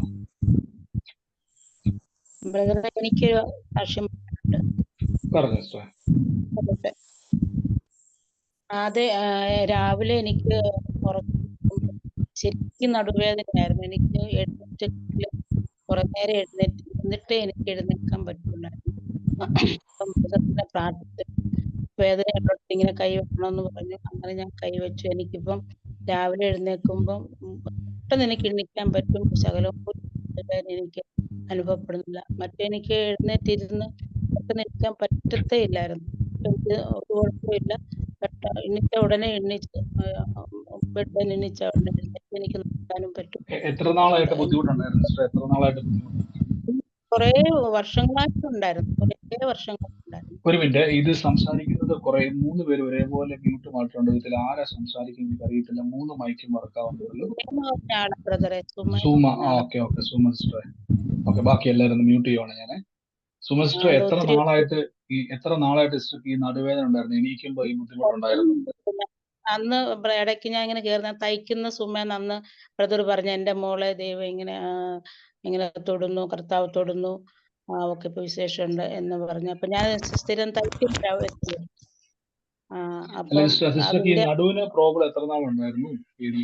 എനിക്കിപ്പോ 3 വർഷമായിട്ടുണ്ട്. 2-3 വർഷമായിട്ടുണ്ട്. ഇപ്പൊ സിസ്റ്റർക്ക് സൗഖ്യം ലഭിച്ചു. ഇപ്പൊ അങ്ങനെ പ്രശ്നമില്ല. എനിക്ക് ബെഡിൽ നിന്ന് എനിക്ക് പെട്ടെന്ന് എഴുന്നേക്കാൻ പറ്റും. ശകലം പോലും എനിക്ക് വേദന ഇപ്പൊ തോന്നുന്നില്ല. മറ്റേ എഴുന്നേറ്റ് ഇരുന്ന് ഒത്തിരി കഴിഞ്ഞിട്ട് ഒരു 10 മിനിറ്റെങ്കിലും ഇരുന്നിട്ട് എനിക്ക് എഴുന്നേക്കാം, കാല് തറയെ കുത്താനൊക്കെ പറ്റുള്ളായിരുന്നു. ഇപ്പൊ ഒരു പ്രശ്നവും ഇല്ല. തന്നെ എനിക്ക് എഴുന്നേറ്റ് നടക്കാനൊക്കെ പറ്റുന്നുണ്ട്. കർത്താവ് വലിയൊരു സൗഖ്യമാണ് ഞാൻ എന്തുകൊണ്ടാണ് ഈ കാലം ചോദിക്കുന്നത് വെച്ചാൽ ഇത്രയും വർഷമായിട്ട് 3 വർഷമായിട്ട് പറഞ്ഞത് എണീറ്റ് ബെഡിൽ ഇരുന്ന് 10 മിനിറ്റ് കഴിഞ്ഞതിന് ശേഷം വേദനയോടുകൂടിയാണ് എണീറ്റുകൊണ്ടിരുന്നത്. ഈ 3 വർഷമായിട്ട് അങ്ങനെയാണ്. ഇനി അത് തുടരാനായിരുന്നു വേദനയുടെ പ്ലാൻ. പക്ഷെ തിരിച്ചറിഞ്ഞു കർത്താവിന്റെ തിരുമുറിവിൽ എനിക്ക് സൗഖ്യം അവകാശമാണ്. കൈവച്ചു, കർത്താവിന്റെ തിരുമുറിവിൽ സൗഖ്യത്തെ സ്വീകരിച്ചു. ഇപ്പൊ ഒരു കുഴപ്പമില്ല, കർത്താവ് സൗഖ്യമാക്കി. കർത്താവിന്റെ അത്ഭുതം നടന്നു കഴിഞ്ഞു. സിസ്റ്ററെ, ഗോഡ് ബ്ലസ് യു. ഗോഡ് എന്തോ പറഞ്ഞു?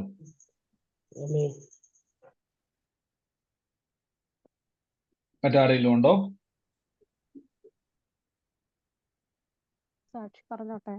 പറഞ്ഞു. ഇത് ഞാനാണെങ്കിൽ നേരത്തെ ഇതുപോലെ എൻ്റെ ഹസ്ബൻഡിന്റെ ജോലിയുടെ കാര്യം പറഞ്ഞിരുന്നു. അത് ജോലി സെറ്റിലായി. പിന്നെ വർക്ക് പെർമിറ്റ് വേണമായിരുന്നു. അത് വർക്ക് പെർമിറ്റും കിട്ടി. പിന്നെ അവര് വിസ അപ്ലൈ ചെയ്യാനുള്ള പേപ്പറുകളെല്ലാം തന്നു. പിന്നെ വിസ അപ്ലൈ ചെയ്തിട്ടുണ്ട്. അതിനും ദൈവം ഇത്രത്തോളം ഞങ്ങളെ സഹായിച്ചതിനും ദൈവത്തിനും നന്ദി പറയുന്നു. ദൈവത്തിൽ വിശ്വസിക്കുന്നു. ഞങ്ങൾക്ക് വിസ ദൈവം തന്നിരിക്കുന്നെന്ന് വിശ്വസിക്കുന്നു. തീർച്ചയായിട്ടും കർത്താവ് ആ വഴി തുറന്നത് നന്ദി പറയുന്നു. ഇനിയും കർത്താവിന്റെ കൃപയാൽ നടത്തട്ടെ. ആ സാക്ഷ്യവുമായിട്ട് വരുവാൻ കർത്താവ് സഹായിക്കട്ടെ. യേശുവിന്റെ നാമത്തിൽ തന്നെ. God bless you sister. ആമേൻ. ആമേൻ. ബ്രദറെ സ്തോത്രം. പറഞ്ഞു സിസ്റ്റർ. ഹലോ ബ്രദറെ, ഞാൻ എന്റെ മകനൊരു സാക്ഷ്യം പറയാൻ വേണ്ടി വിളിച്ചത്. എന്റെ മകന് 8 വർഷമായിട്ട് ഈ എളിക്ക് വേദനയായിരുന്നു. എളിന്ന് വെച്ചാൽ ആ കാലിന് മൊത്തം വേദനയായിട്ട് 8 വർഷമായി. ഡിഗ്രിക്ക് പഠിച്ചപ്പോ തൊട്ട് വേദനയായിരുന്നു. എന്നിട്ട് ഒത്തിരി ഡോക്ടറെ കണ്ട് ആയുർവേദമൊക്കെ പോയി കണ്ട് എന്നിട്ട് ഒന്നും മാറിയില്ല. പക്ഷെ ഞാൻ ഈ 1.5 മാസം കഴിഞ്ഞ ജൂൺ 19-ാം തീയതി ഞാൻ ഈ സൂം മീറ്റിംഗിൽ കയറിയത്.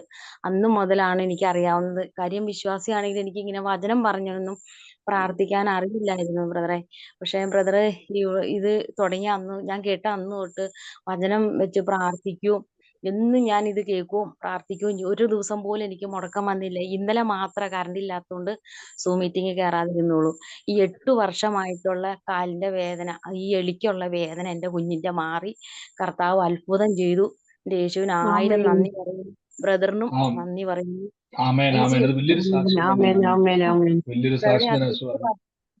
അതിങ്ങനെ കിടന്നിട്ട് എനിക്ക് ഒന്നുമില്ല ബ്രദറെ. അതുപോലെയായിരുന്നു കർത്താവിന് ഞങ്ങൾ അറിഞ്ഞിട്ട് ഈ കുഞ്ഞിന് ഇങ്ങനെ വന്നാറിന് എനിക്ക് ഭയങ്കര ഭാരമായിരുന്നു. രാത്രികളിലൊക്കെ ഞാൻ എണിച്ചിരുന്നു, എന്റെ കർത്താവ് എന്റെ കുഞ്ഞിന്റെ കാലിന്റെ വേദന മാറണേന്നും പറഞ്ഞ് ഞാൻ പ്രാർത്ഥിക്കും. പക്ഷെ അന്ന് എനിക്ക് അറിയത്തില്ലായിരുന്നു ബ്രദറെ വചനം പറഞ്ഞ് പ്രാർത്ഥിക്കണമെന്ന്.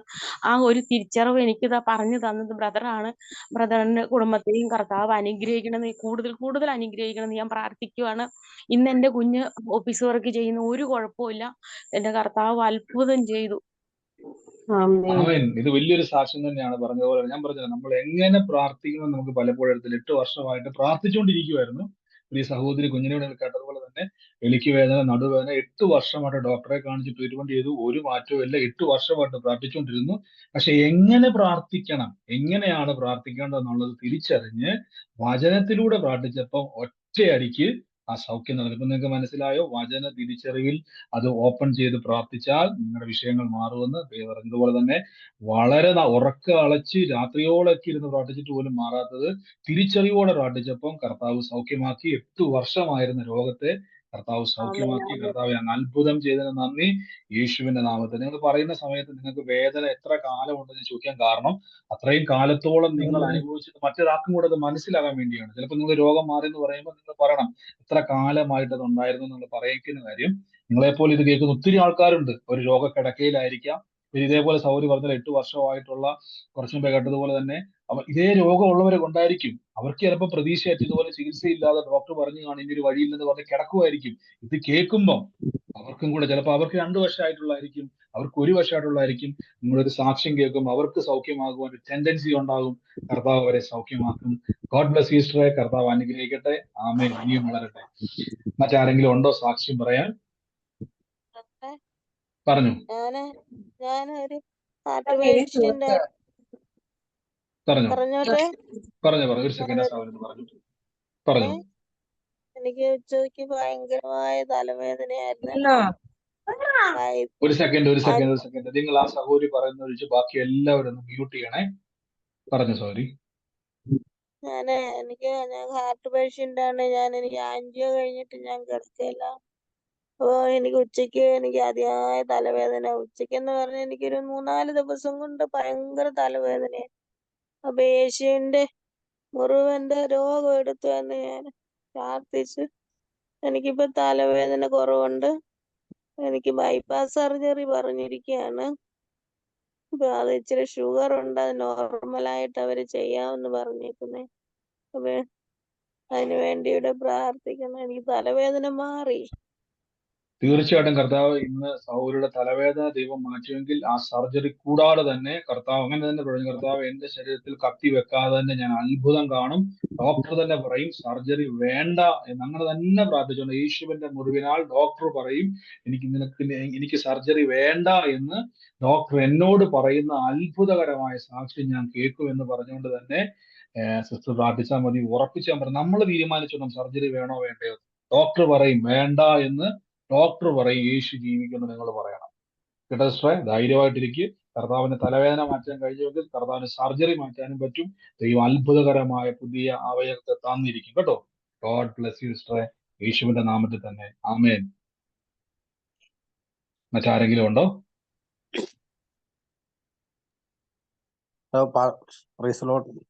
പറഞ്ഞു.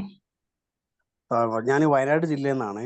നമ്മളെ ഈ ഉരുൾപൊട്ടിയ സ്ഥലത്തിന് തൊട്ടടുത്തുള്ള സ്ഥലമാണ്. മുട്ടിൽ എന്നാ പറയുക. അവിടെ ഒരു മലയുണ്ട്, ഒരു മുട്ടിൽ മല എന്നൊരു മലയുണ്ട്. അത് പൊട്ടാൻ സാധ്യത ഉണ്ടെന്നാണ് പറയുന്നത്. അപ്പോൾ അതിനടുത്ത് ഓർഫനേജും ഹോസ്റ്റലും കുറെ താമസക്കാരൊക്കെ ഉള്ളതുകൊണ്ട് അവിടുന്ന് ആളുകളെയൊക്കെ മാറ്റുന്നുണ്ട്. അങ്ങനെ ഒരു അനർത്ഥം സംഭവിക്കാതിരിക്കാൻ വേണ്ടിയിട്ട് ദൈവത്തോടൊന്ന് പ്രാർത്ഥിക്കണം എന്നൊരു അപേക്ഷയാണ്. തീർച്ചയായിട്ടും ബ്രദറെ, ഞങ്ങൾ തുടക്കം മുതലേ പ്രാർത്ഥിച്ചുകൊണ്ടിരിക്കുന്നു. കണ്ടിന്യൂസ് ഇന്നും പ്രാർത്ഥിക്കും. ഇനിയും നമ്മൾ എല്ലാവരും പ്രാർത്ഥിക്കണം. ഞാൻ തുടക്കത്തിലേ പറഞ്ഞല്ലോ, ഇന്ന് ആ ഒരു പ്രാർത്ഥനയെ തുടങ്ങി പ്രാർത്ഥനയിൽ തന്നെ നമ്മൾ മുന്നോട്ട് പോകുന്നു. ഇപ്പൊ ബ്രദർ പറഞ്ഞ പോലെ തന്നെ അവിടെയൊക്കെ സുരക്ഷിതമായിട്ട് ഇനിയും ഒരു ദുഃഖവാർത്ത കേൾക്കാതിരിക്കാൻ തക്കവണ്ണം കർത്താവ് ഇന്ന് എല്ലാ മേഖലയിലും ദൂതന്മാരായി ഇറങ്ങി സുരക്ഷിതമായ എല്ലാ കാര്യങ്ങളെയും ചെയ്യുവാൻ നമുക്ക് പ്രാർത്ഥിക്കാം. തുടർച്ചയായിട്ട് എല്ലാവരും പ്രാർത്ഥിച്ചോണം. ഇത് കഴിഞ്ഞതിന് ശേഷവും ഈ അവസാനിച്ചതിന് ശേഷവും നിങ്ങൾ കിടക്കുന്നതിന് മുമ്പും കർത്താവ് നാളെ നേരം വെളുത്തിരിക്കുമ്പോൾ ഒരു ദുഃഖവാർത്ത പോലും കേൾക്കാൻ ഇടവരുതേ എന്ന് പറഞ്ഞ് പ്രാർത്ഥിച്ചോണം. തീർച്ചയായിട്ടും ബ്രദറും പ്രാർത്ഥിച്ചോണം. ഞങ്ങൾ എല്ലാവരും പ്രാർത്ഥിച്ചോണം കേട്ടോ. ധൈര്യമായിട്ടിരിക്കും. കർത്താവ് നമ്മളെ സുരക്ഷിതമായിട്ടിരിക്കും കേട്ടോ. God bless you. ആമേൻ. പറഞ്ഞോ. പക്ഷേ എന്റെ ചർച്ചിലെ ഒരു ആന്റി ഐസിയുവിൽ കിടക്കുവാണ്. പെട്ടെന്ന് വെളുപ്പിനെ ഒരു സുഖമില്ലാതെ വന്ന ഐസിയുമില്ല. ഒരു വിടുതലിന് വേണ്ടി ഒന്ന് പ്രാർത്ഥിക്കുമോ ദാസനെ? തീർച്ചയായിട്ടും കർത്താവ് ഇന്ന് ആ യേശുവിൽ കിടക്കുന്ന ആൾക്ക് വേണ്ടി ഞങ്ങൾ പ്രാർത്ഥിക്കുന്നു. യേശുവെ ഇപ്പോൾ ഈ നിമിഷം ഒരുമിച്ച് കൽപ്പിക്കുന്നു. എന്റെ കർത്താവെ, അങ്ങ് അവിടെ ഇറങ്ങി സഹോദരിനെ തൊട്ട് യേശുവെ അങ്ങ് സൗഖ്യമാക്കുന്നതിന് നന്ദി. അങ്ങയുടെ ആണിപ്പഴുതുള്ള കര അവിടെ സ്പർശിക്കുന്നതിന് നന്ദി കർത്താവ്. വലിയൊരു സാക്ഷ്യം ഞങ്ങൾ കേൾക്കും കർത്താവ്. ഇന്ന് തന്നെ അത് പാടിലേക്ക് മാറ്റുവാൻ എന്റെ ദൈവം സഹായിക്കുന്നതിന് നന്ദി. വേഗത്തിൽ ഡിസ്ചാർജ് ആകുന്നതിന് നന്ദി. യേശുവിന്റെ നാമത്തിൽ തന്നെ ആമേൻ. God bless you. കർത്താവിനിലേക്കട്ടെ. മറ്റാരെങ്കിലും ഉണ്ടോ? ഹലോ, പറഞ്ഞോ. ഉറക്കെ പറഞ്ഞോണേ, വോളിയം കുറവാണേ.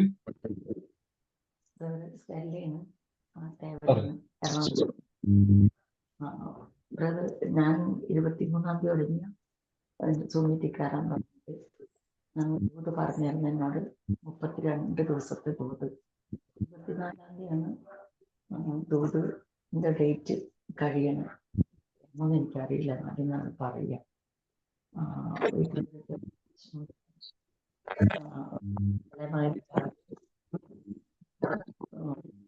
പോയി. ക്ലിയർ അല്ലേ സിസ്റ്റർ? വോളിയം കുറവാണ്. സിസ്റ്റർ പറയുന്നത് ക്ലിയർ അല്ലേ?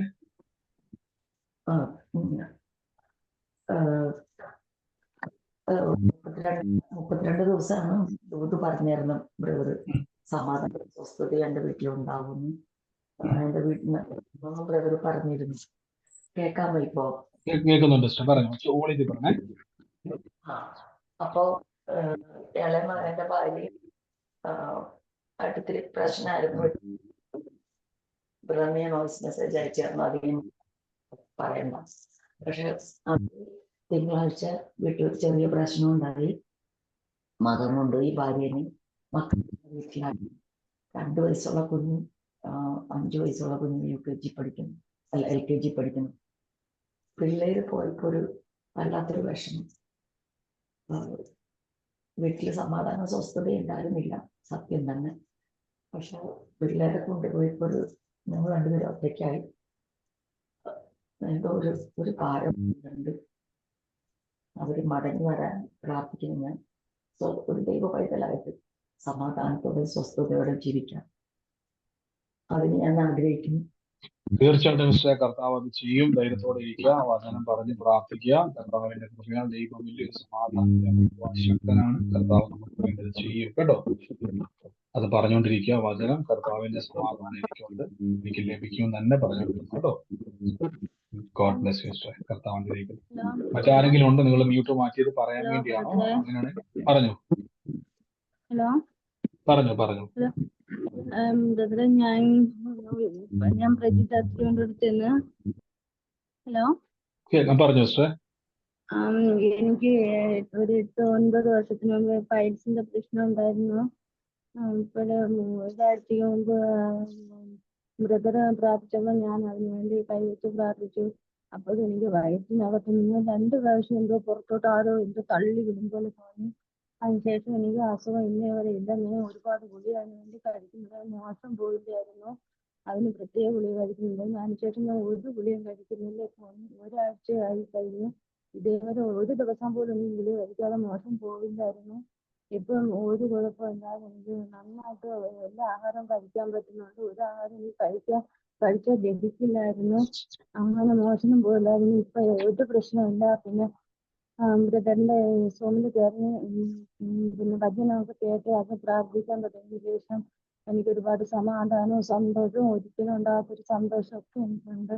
ഞാൻ ഒരുപാട് നന്ദി പറയുന്നു ബ്രദറിനും. അതുപോലെ യേശുവിനും. ഞാനൊരു ഹിന്ദു കുടുംബത്തിലുള്ളതാണ്.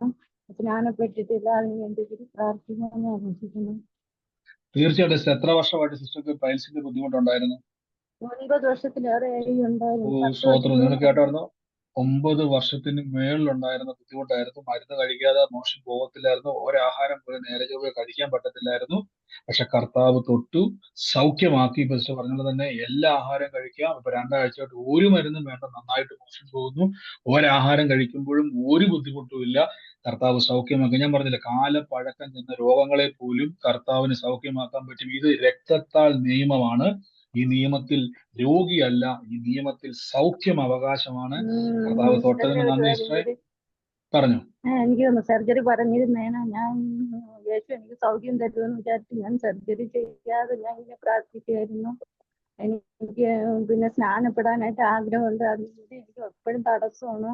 എൻ്റെ ഫാമിലി എല്ലാം ഹിന്ദുവാണ്. എനിക്ക് അതിന് വേണ്ടിയിട്ട്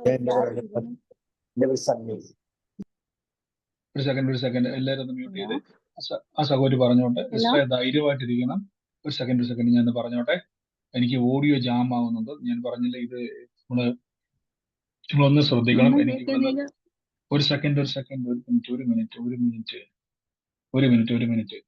ഒരു മിനിറ്റ് ഞാനൊന്ന് എല്ലാവരും ഒന്ന് മ്യൂട്ട് ചെയ്യാണ്. നിങ്ങൾ ശ്രദ്ധിച്ചോണം. ഞാൻ കുറച്ച് നേരമായിട്ട് ഇങ്ങനെ മ്യൂട്ട് കണ്ടിരിക്കുകയാണ്. ഒരാൾ സംസാരിക്കുമ്പോൾ കഴിവതും നിങ്ങൾ ശ്രദ്ധിക്കുക. ഒന്നാമത് എനിക്ക് പലരും പറയുന്നത് വെച്ച് വോളിയത്തിൽ പറയണം. എനിക്കിവിടെ വോളിയം ക്ലിയർ അല്ല. ഒരേ സമയം നിങ്ങൾ മ്യൂട്ട് മാറ്റി വെക്കരുത്. നമ്മുടെ ഈ സാക്ഷ്യം വളരെ പ്രധാനപ്പെട്ടതാണ്. സാക്ഷ്യം എന്ന് പറഞ്ഞാൽ നമ്മൾ ഈ കേൾക്കുന്ന വചനത്തെ ദൈവം ഉറപ്പിക്കുന്നതാണ് സാക്ഷ്യങ്ങൾ. അപ്പൊ നിങ്ങൾക്കത് കൂടുതൽ ഇത് കേൾക്കുമ്പോൾ പോലും നിങ്ങളുടെ വിശ്വാസം വർദ്ധിക്കും. നിങ്ങൾ ശ്രദ്ധിച്ചോണം. സാക്ഷ്യം കേൾക്കുമ്പോൾ പോലും ഈ വചനത്തിന്റെ ശക്തിയാണ് ആ സാക്ഷ്യങ്ങൾ. അത് കേൾക്കുമ്പോൾ നിങ്ങളിലേക്ക് ആ വലിയൊരു വിശ്വാസം പകർന്നുകൊണ്ടിരിക്കുകയാണ്. നിങ്ങളിലൂടെ ദൈവപ്രവർത്തി നടക്കുന്ന വിശ്വാസമാണ് അകത്തോട്ട് കയറിക്കൊണ്ടിരിക്കുന്നത്. അതുകൊണ്ട് വളരെ സീരിയസ് ആയിട്ടിരിക്കണം. അലംഭാവത്തോടെ ഇരിക്കരുത്. ഇനി വേറെ എന്തെങ്കിലും അർജന്റ് ഉണ്ടെങ്കിൽ നിങ്ങൾ ലിഫ്റ്റ് ചെയ്തോണം. നിങ്ങൾക്ക് പിന്നീട് ഇത് യൂട്യൂബിൽ കേൾക്കാൻ പറ്റും. പക്ഷെ ലൈവിൽ കേൾക്കുന്നവർ വളരെ ശ്രദ്ധിച്ചിരിക്കുക. സിസ്റ്ററെ കർത്താവ് അനുഗ്രഹിക്കട്ടെ. കുടുംബത്തോട് പ്രാർത്ഥിച്ചോണം. കർത്താവ് സർജറി മാറ്റിയതാണ്. അത് ദൈവം തന്ന സൗഖ്യം തന്നെ വലിയ അത്ഭുതമാണ്. ധൈര്യത്തോടെ ഇരുന്നോണം. കുടുംബമായിട്ട് കർത്താവിലേക്ക് വരാൻ ഇടയായിത്തീരും. God bless U. കർത്താവ് അനുഗ്രഹിക്കട്ടെ. മറ്റാരെങ്കിലും ഉണ്ടെങ്കിൽ ശ്രദ്ധിക്കുക. ഒരാൾ പറയാൻ ആരംഭിക്കുമ്പോൾ നിങ്ങൾ മൈക്ക് മ്യൂട്ട് ചെയ്യണം. ഞാൻ നിങ്ങളോട് പറയുന്നു, ദയവായി നിങ്ങൾ ഇങ്ങനെ ചെയ്യണം. മറ്റാരെങ്കിലും ഉണ്ടെങ്കിൽ പറഞ്ഞോട്ടെ. ഞാൻ മ്യൂട്ട് മാറ്റിയിട്ടുണ്ട്. മറ്റാരെങ്കിലും ഉണ്ടോ?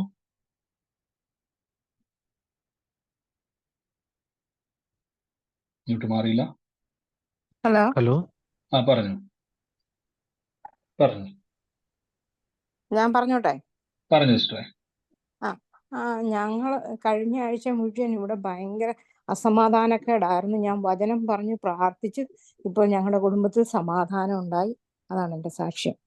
തീർച്ചയായിട്ടും കർത്താവ് കൊടുത്ത സമാധാനത്തിന് നന്ദി പറയുന്നു. ഈ വചനം പറഞ്ഞ് ബാക്കിയുള്ള സകല നന്മകളെയും വിളിച്ചു വരുത്തുക സിസ്റ്ററെ. ഈ സമാധാനം തന്ന ദൈവം ഇനിയും പ്രവർത്തിക്കാൻ ശക്തനാണ്. God bless you. യേശുവിന്റെ നാമത്തിൽ തന്നെ ആമേൻ. Thank you. ആമേൻ. ആമേൻ. മറ്റാരെങ്കിലും ഉണ്ടോ? ഹലോ, പറഞ്ഞു. ബ്രദറെ, എനിക്ക് തലവേദനയാണ്. എപ്പോഴും കിടക്കാൻ നേരത്ത് ഭയങ്കര തലവേദനയൊക്കെയാണ്. എന്നൊന്ന് പ്രാർത്ഥിക്കണേ. തീർച്ചയായിട്ടും ബ്രദറെ, നമ്മളത് പ്രാർത്ഥിച്ചു കഴിഞ്ഞു. കർത്താവ് ഈ നിമിഷം തന്നെ ബ്രദറിന്റെ മേലേക്ക് സൗഖ്യം തന്നു കഴിഞ്ഞു. ഇനി കൈവച്ച് പറയണം, കർത്താവ് ഞങ്ങളുടെ തിരുമുറിവിനാൽ എനിക്ക് സൗഖ്യം തന്നതിന് നന്ദി. അങ്ങനെ തന്നെ പറഞ്ഞാൽ മതി. സൗഖ്യമാകണേ എന്നല്ല, സൗഖ്യം തന്നതിനായി നന്ദി എന്ന് പറഞ്ഞാൽ മതി. കർത്താവിലേക്ക് ബ്രദറെ. God bless U. എനിക്കൊരു പ്രാർത്ഥനാ വിഷയമുണ്ട് പാസ്റ്റർ. ഒരു സെക്കൻഡ് നിങ്ങൾ എല്ലാവരും ഇങ്ങനെ മ്യൂട്ട് മാറ്റിയാൽ പ്രാർത്ഥന മുന്നോട്ട് പോകാം.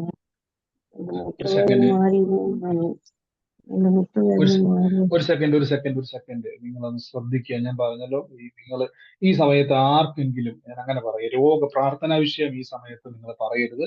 എന്തുകൊണ്ടെന്നാൽ നമ്മൾ ഓൾറെഡി പ്രാർത്ഥിച്ചു കഴിഞ്ഞു. ആ പ്രാർത്ഥന വചനം തീർന്ന ഉടനെ അവസാനം പ്രാർത്ഥിക്കുന്നതാണ്. ആ വചനത്തിന്റെ ശക്തിയാണ് ആ പ്രാർത്ഥനയിൽ പകരപ്പെടുന്നത്. അതിന്റെ സാക്ഷ്യങ്ങളാണ് ദിവസം കേട്ടുകൊണ്ടിരിക്കുന്നത്. അത് ദയവ് ചെയ്ത് നിങ്ങൾ പ്രാർത്ഥനാ വിഷയം പറയരുത്. അങ്ങനെ നിങ്ങൾ പറഞ്ഞാൽ ഒരിക്കലും നിങ്ങൾക്ക് ആ വചനത്തിന്റെ സാക്ഷ്യം പ്രാപിക്കാൻ കഴിയത്തില്ല. അതുകൊണ്ട് ഈ ദിവസങ്ങളിൽ ശ്രദ്ധിക്കുക. ഈ സമയത്ത് ആർക്കെങ്കിലും കർത്താവ് ചെയ്ത ദൈവ പ്രവൃത്തിയുടെ സാക്ഷ്യം പറയാനുണ്ടെങ്കിൽ 1-2 പേര് വേഗത്തിൽ പറയാം. പ്രാർത്ഥന ക്ലോസ് ചെയ്യാൻ വേണ്ടി പോവാണ്. സമയപരിമിതി ഉള്ളതുകൊണ്ട് അറിയാലോ. വേഗത്തിൽ പറയണം. ചുരുക്കം വാക്കിൽ ഉള്ളവരാരെങ്കിലും ഉണ്ടെങ്കിൽ പറഞ്ഞാട്ടെ. ഞാൻ മ്യൂട്ട് മാറ്റിയിട്ടുണ്ട്. ആരെങ്കിലും ഉണ്ടോ?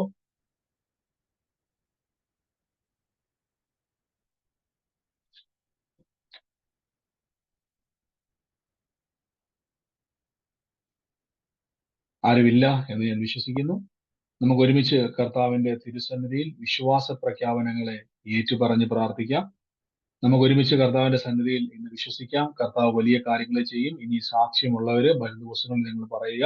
എന്നെ കേൾക്കുന്നവർ ഞാൻ പറയുന്നു, യൂട്യൂബിലായിക്കോട്ടെ, നിങ്ങൾ ഏത് സ്ട്രീമിലായിക്കോട്ടെ, നിങ്ങൾ യേശുക്രിസ്തുവിന്റെ നാമത്തിൽ പറയണം, ഞാൻ ആയിരിക്കുന്ന നിയമത്തിൽ രോഗമല്ല, എന്റെ ജീവിതത്തിൽ സൗഖ്യമാണ്. കർത്താവിൽ നമുക്ക് പറയാൻ വേണ്ടിയാണ് മ്യൂട്ട് മാറ്റിയത്.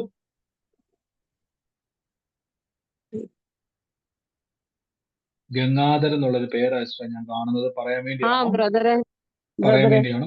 പറഞ്ഞു. അതെ. ബ്രദറെ, എന്റെ പേരക്കുട്ടിക്ക് മൂത്രമൊഴിക്കുന്ന ഭാഗത്തില് ദശ വളർന്നിട്ട് അത് ഓപ്പറേഷൻ ചെയ്യാൻ പറഞ്ഞിരിക്കുന്നു ബ്രദറെ. അപ്പൊ ഞാൻ മകളോട് പറഞ്ഞു, ബ്രദറോട് ചോദിച്ചിട്ട് നമുക്ക് ആശുപത്രിയിൽ കൊണ്ടുപോയാൽ മതിയെന്ന്. തീർച്ചയായിട്ടും സിസ്റ്റർ, കൈ വെച്ച് പ്രാർത്ഥിക്കുക. ഹോസ്പിറ്റലിൽ കൊണ്ടുവരുന്നുള്ളതല്ല, ഹോസ്പിറ്റലിൽ കൊണ്ടുപോകണം. കൈ വെച്ച് പ്രാർത്ഥിച്ചോണം. കർത്താവേ, ആ ദശ ഓപ്പറേഷൻ കൂടാതെ തന്നെ അത്ഭുതം നടക്കും. ഓപ്പറേഷൻ ചെയ്യാതെ തന്നെ അത്ഭുതം ഉണ്ടാകും. കൈ വെച്ചോണം. ഡോക്ടർ തന്നെ പറയും ഇനി ഒരു സർജറി വേണ്ട എന്ന്. അതുകൊണ്ട് അങ്ങനെ ഈ ദിവസങ്ങളിൽ പ്രാർത്ഥിച്ചോണം. കൈ വെച്ചോണം. അവിടെ കൈ വെച്ച് കർത്താവെ, ദശ അപ്രതീക്ഷിതമായി പോകട്ടെ, യേശുവിന്റെ മുറിവിനാൽ സൗഖ്യം വന്നിരിക്കും, നോർമൽ ആകട്ടെ എന്ന് പറഞ്ഞ് പ്രാർത്ഥിച്ചോണം. ഡോക്ടറെ കാണിക്കാൻ ഡോക്ടർ തന്നെ പറയും ഒരു കുഴപ്പമില്ലെന്ന് പറയാൻ ഇടയായിത്തീരും കേട്ടോ. അങ്ങനെ തന്നെ ബ്രദറെ, പിന്നെ എനിക്ക് ബൈബിൾ വായിക്കാൻ അറിയില്ല ബ്രദറെ. എന്റെ കുടുംബത്തിൽ ഞാൻ ഇതിന്റെ മുന്നിൽ പറഞ്ഞിട്ടുണ്ട്, സാക്ഷ്യം പറഞ്ഞിട്ട്, മകൻ മരിച്ചിട്ട് ഇങ്ങനെ ഭയങ്കര ദുഃഖത്തിലിരിക്കുന്ന എന്ത് വചനം പറയാൻ പറ്റും പാസ്റ്റർ? സിസ്റ്റർ, ഈ ദിവസങ്ങളിൽ ചെയ്യുന്ന ഒറ്റ കാര്യം എന്ന് പറഞ്ഞാൽ, ഈ ദിവസങ്ങളിൽ വചനം കേൾക്കുക, കൂട്ടായ്മ ആചരിക്കുക, ഇതിങ്ങനെ തുടർന്നോണ്ടേ ഇരിക്കുക. എന്നിട്ട് സിസ്റ്റർക്ക് ഈ ദിവസങ്ങളിൽ ഇവിടുന്നെങ്കിലും സിസ്റ്റർ ഒരു ബൈബിള് മേടിക്കുക. സിസ്റ്റർക്ക് തമിഴാണെങ്കിൽ തമിഴ്, മലയാളം ഏതാണ് വായിക്കാൻ പറ്റുന്നത്? മലയാളം തന്നെ ബ്രദറെ. ഞങ്ങള് പിന്നെ പാലക്കാട് ജില്ലയിലാണ് ഇരിക്കുന്നത്. എന്റെ ഭർത്താവിന്റെ വീട് പാലക്കാടാണ്. ഞങ്ങള് മലയാളിയാണോ? സിസ്റ്റർ എവിടെന്നേലും ബൈബിൾ സൊസൈറ്റിയോ അല്ലെങ്കിൽ എവിടെയെങ്കിലും ചെന്നാൽ ബൈബിള് കിട്ടും. ഉണ്ട് ബ്രദറെ, നമ്മുടെ സഭയിൽ തന്നിട്ടുണ്ട്, കൂട്ടായ്മയിൽ തന്നിട്ടുണ്ട്. Okay sister. അപ്പൊ സിസ്റ്റർ ബൈബിള് എനിക്ക് വായിക്കാൻ അറിയില്ല ബ്രദറെ. ബൈബിൾ ഉണ്ട് വീട്ടില്. വായിക്കാൻ അറിയുന്ന അക്ഷരം അതാണോ? അതന്നെ. Okay sister. അപ്പൊ സിസ്റ്റർ ഒന്നും ചെയ്യണ്ട. ഈ ദിവസങ്ങളിൽ വചനം കേട്ടാൽ മതി. ഈ വചന ധ്യാനങ്ങൾ കേട്ടോണ്ടിരിക്കുക തുടർമാനമായിട്ട്. എന്നിട്ട് പ്രാർത്ഥിക്കുക, കർത്താവ് അത് വായിക്കാനുള്ള കൃപ എനിക്ക് തരണേന്ന് പ്രാർത്ഥിച്ചുകൊണ്ടിരിക്കുക. കർത്താവ് അത് തരും കേട്ടോ. ധൈര്യമായിട്ട് പ്രാർത്ഥിച്ചോണ്ട് വചനം കേട്ടോണ്ടിരിക്കണം. എനിക്ക് മുട്ടുവേദന ഒരു 10 കൊല്ലമായിട്ട് ഇരിക്കുന്നു ബ്രദറെ. ഒരു പണിക്ക് ഒരു 6 മണിക്കൂർ നിൽക്കാൻ കഴിയുന്നില്ല. ഞാൻ ഇപ്പൊ ബ്രദറെ നിങ്ങൾ മറ്റവർക്ക് പറഞ്ഞപ്പോ ഞാൻ ഇങ്ങനെ പറഞ്ഞു, യേശുവിന്റെ തിരുമുരുവിനെ എന്റെ മുട്ടുവേദന മാറണം അങ്ങനെ പ്രാർത്ഥിച്ചുകൊണ്ടിരിക്കുന്നു ബ്രദറെ. അങ്ങനെ തന്നെ പറഞ്ഞുകൊണ്ടിരുന്നു സിസ്റ്ററെ. കർത്താവിന്റെ മുറിവിൽ എന്റെ സൗഖ്യം വന്നിരിക്കുന്നു. അങ്ങനെ പറഞ്ഞോളാം. കർത്താവിന്റെ മുറിവിൽ എനിക്ക് സൗഖ്യം വന്നിരിക്കുന്നു. ഞാൻ നടക്കും, ചാടും, ഓടും, യേശുവിനെ ആരാധിക്കും. ഞാൻ നടന്നും ഓടിയും തുള്ളിയും ദൈവത്തെ ആരാധിക്കും എന്ന് തന്നെ പറഞ്ഞുകൊണ്ടിരുന്നോണം. കർത്താവ് പൂർണ്ണ സൗഖ്യം തരും കേട്ടോ. ഗോഡ് ബ്ലസ് സിസ്റ്ററെ. ധൈര്യമായിട്ടിരിക്കുക. കർത്താവ് കൂടെയുണ്ട്. ദൈവത്തിന്റെ വലിയ പ്രവർത്തികളെ അനുഭവിക്കും. നമുക്ക് ഒരുമിച്ച് കർത്താവിന്റെ കൃപയിൽ പ്രാർത്ഥനയോടെ തന്നെ മുന്നോട്ട് പോകാം. ഇന്ന് യൂട്യൂബിൽ കാണുന്നവരെ ഞങ്ങൾ ഒരുമിച്ച് ബ്ലസ് ചെയ്യുന്നു. യേശുവിന്റെ നാമത്തിൽ നിങ്ങളുടെ അതിരുകൾ വിസ്താരമാകട്ടെ. ഈ ദിവസങ്ങളിൽ പ്രാർത്ഥനാ വിഷയങ്ങളെല്ലാം ഓർത്ത് പ്രാർത്ഥിച്ചു കഴിഞ്ഞു. അത്ഭുതം നടക്കും. ബാങ്കിലായിക്കോട്ടെ, നിങ്ങളുടെ ജീവിതത്തിലായിക്കോട്ടെ, ഏത് വിഷയമായിക്കോട്ടെ, എപ്പോഴും പറയണം, കർത്താവ് എനിക്ക് വേണ്ടി കരുതും. ഞാൻ ദൈവപ്രവർത്തികളെ കാണും. God bless U. കർത്താവ്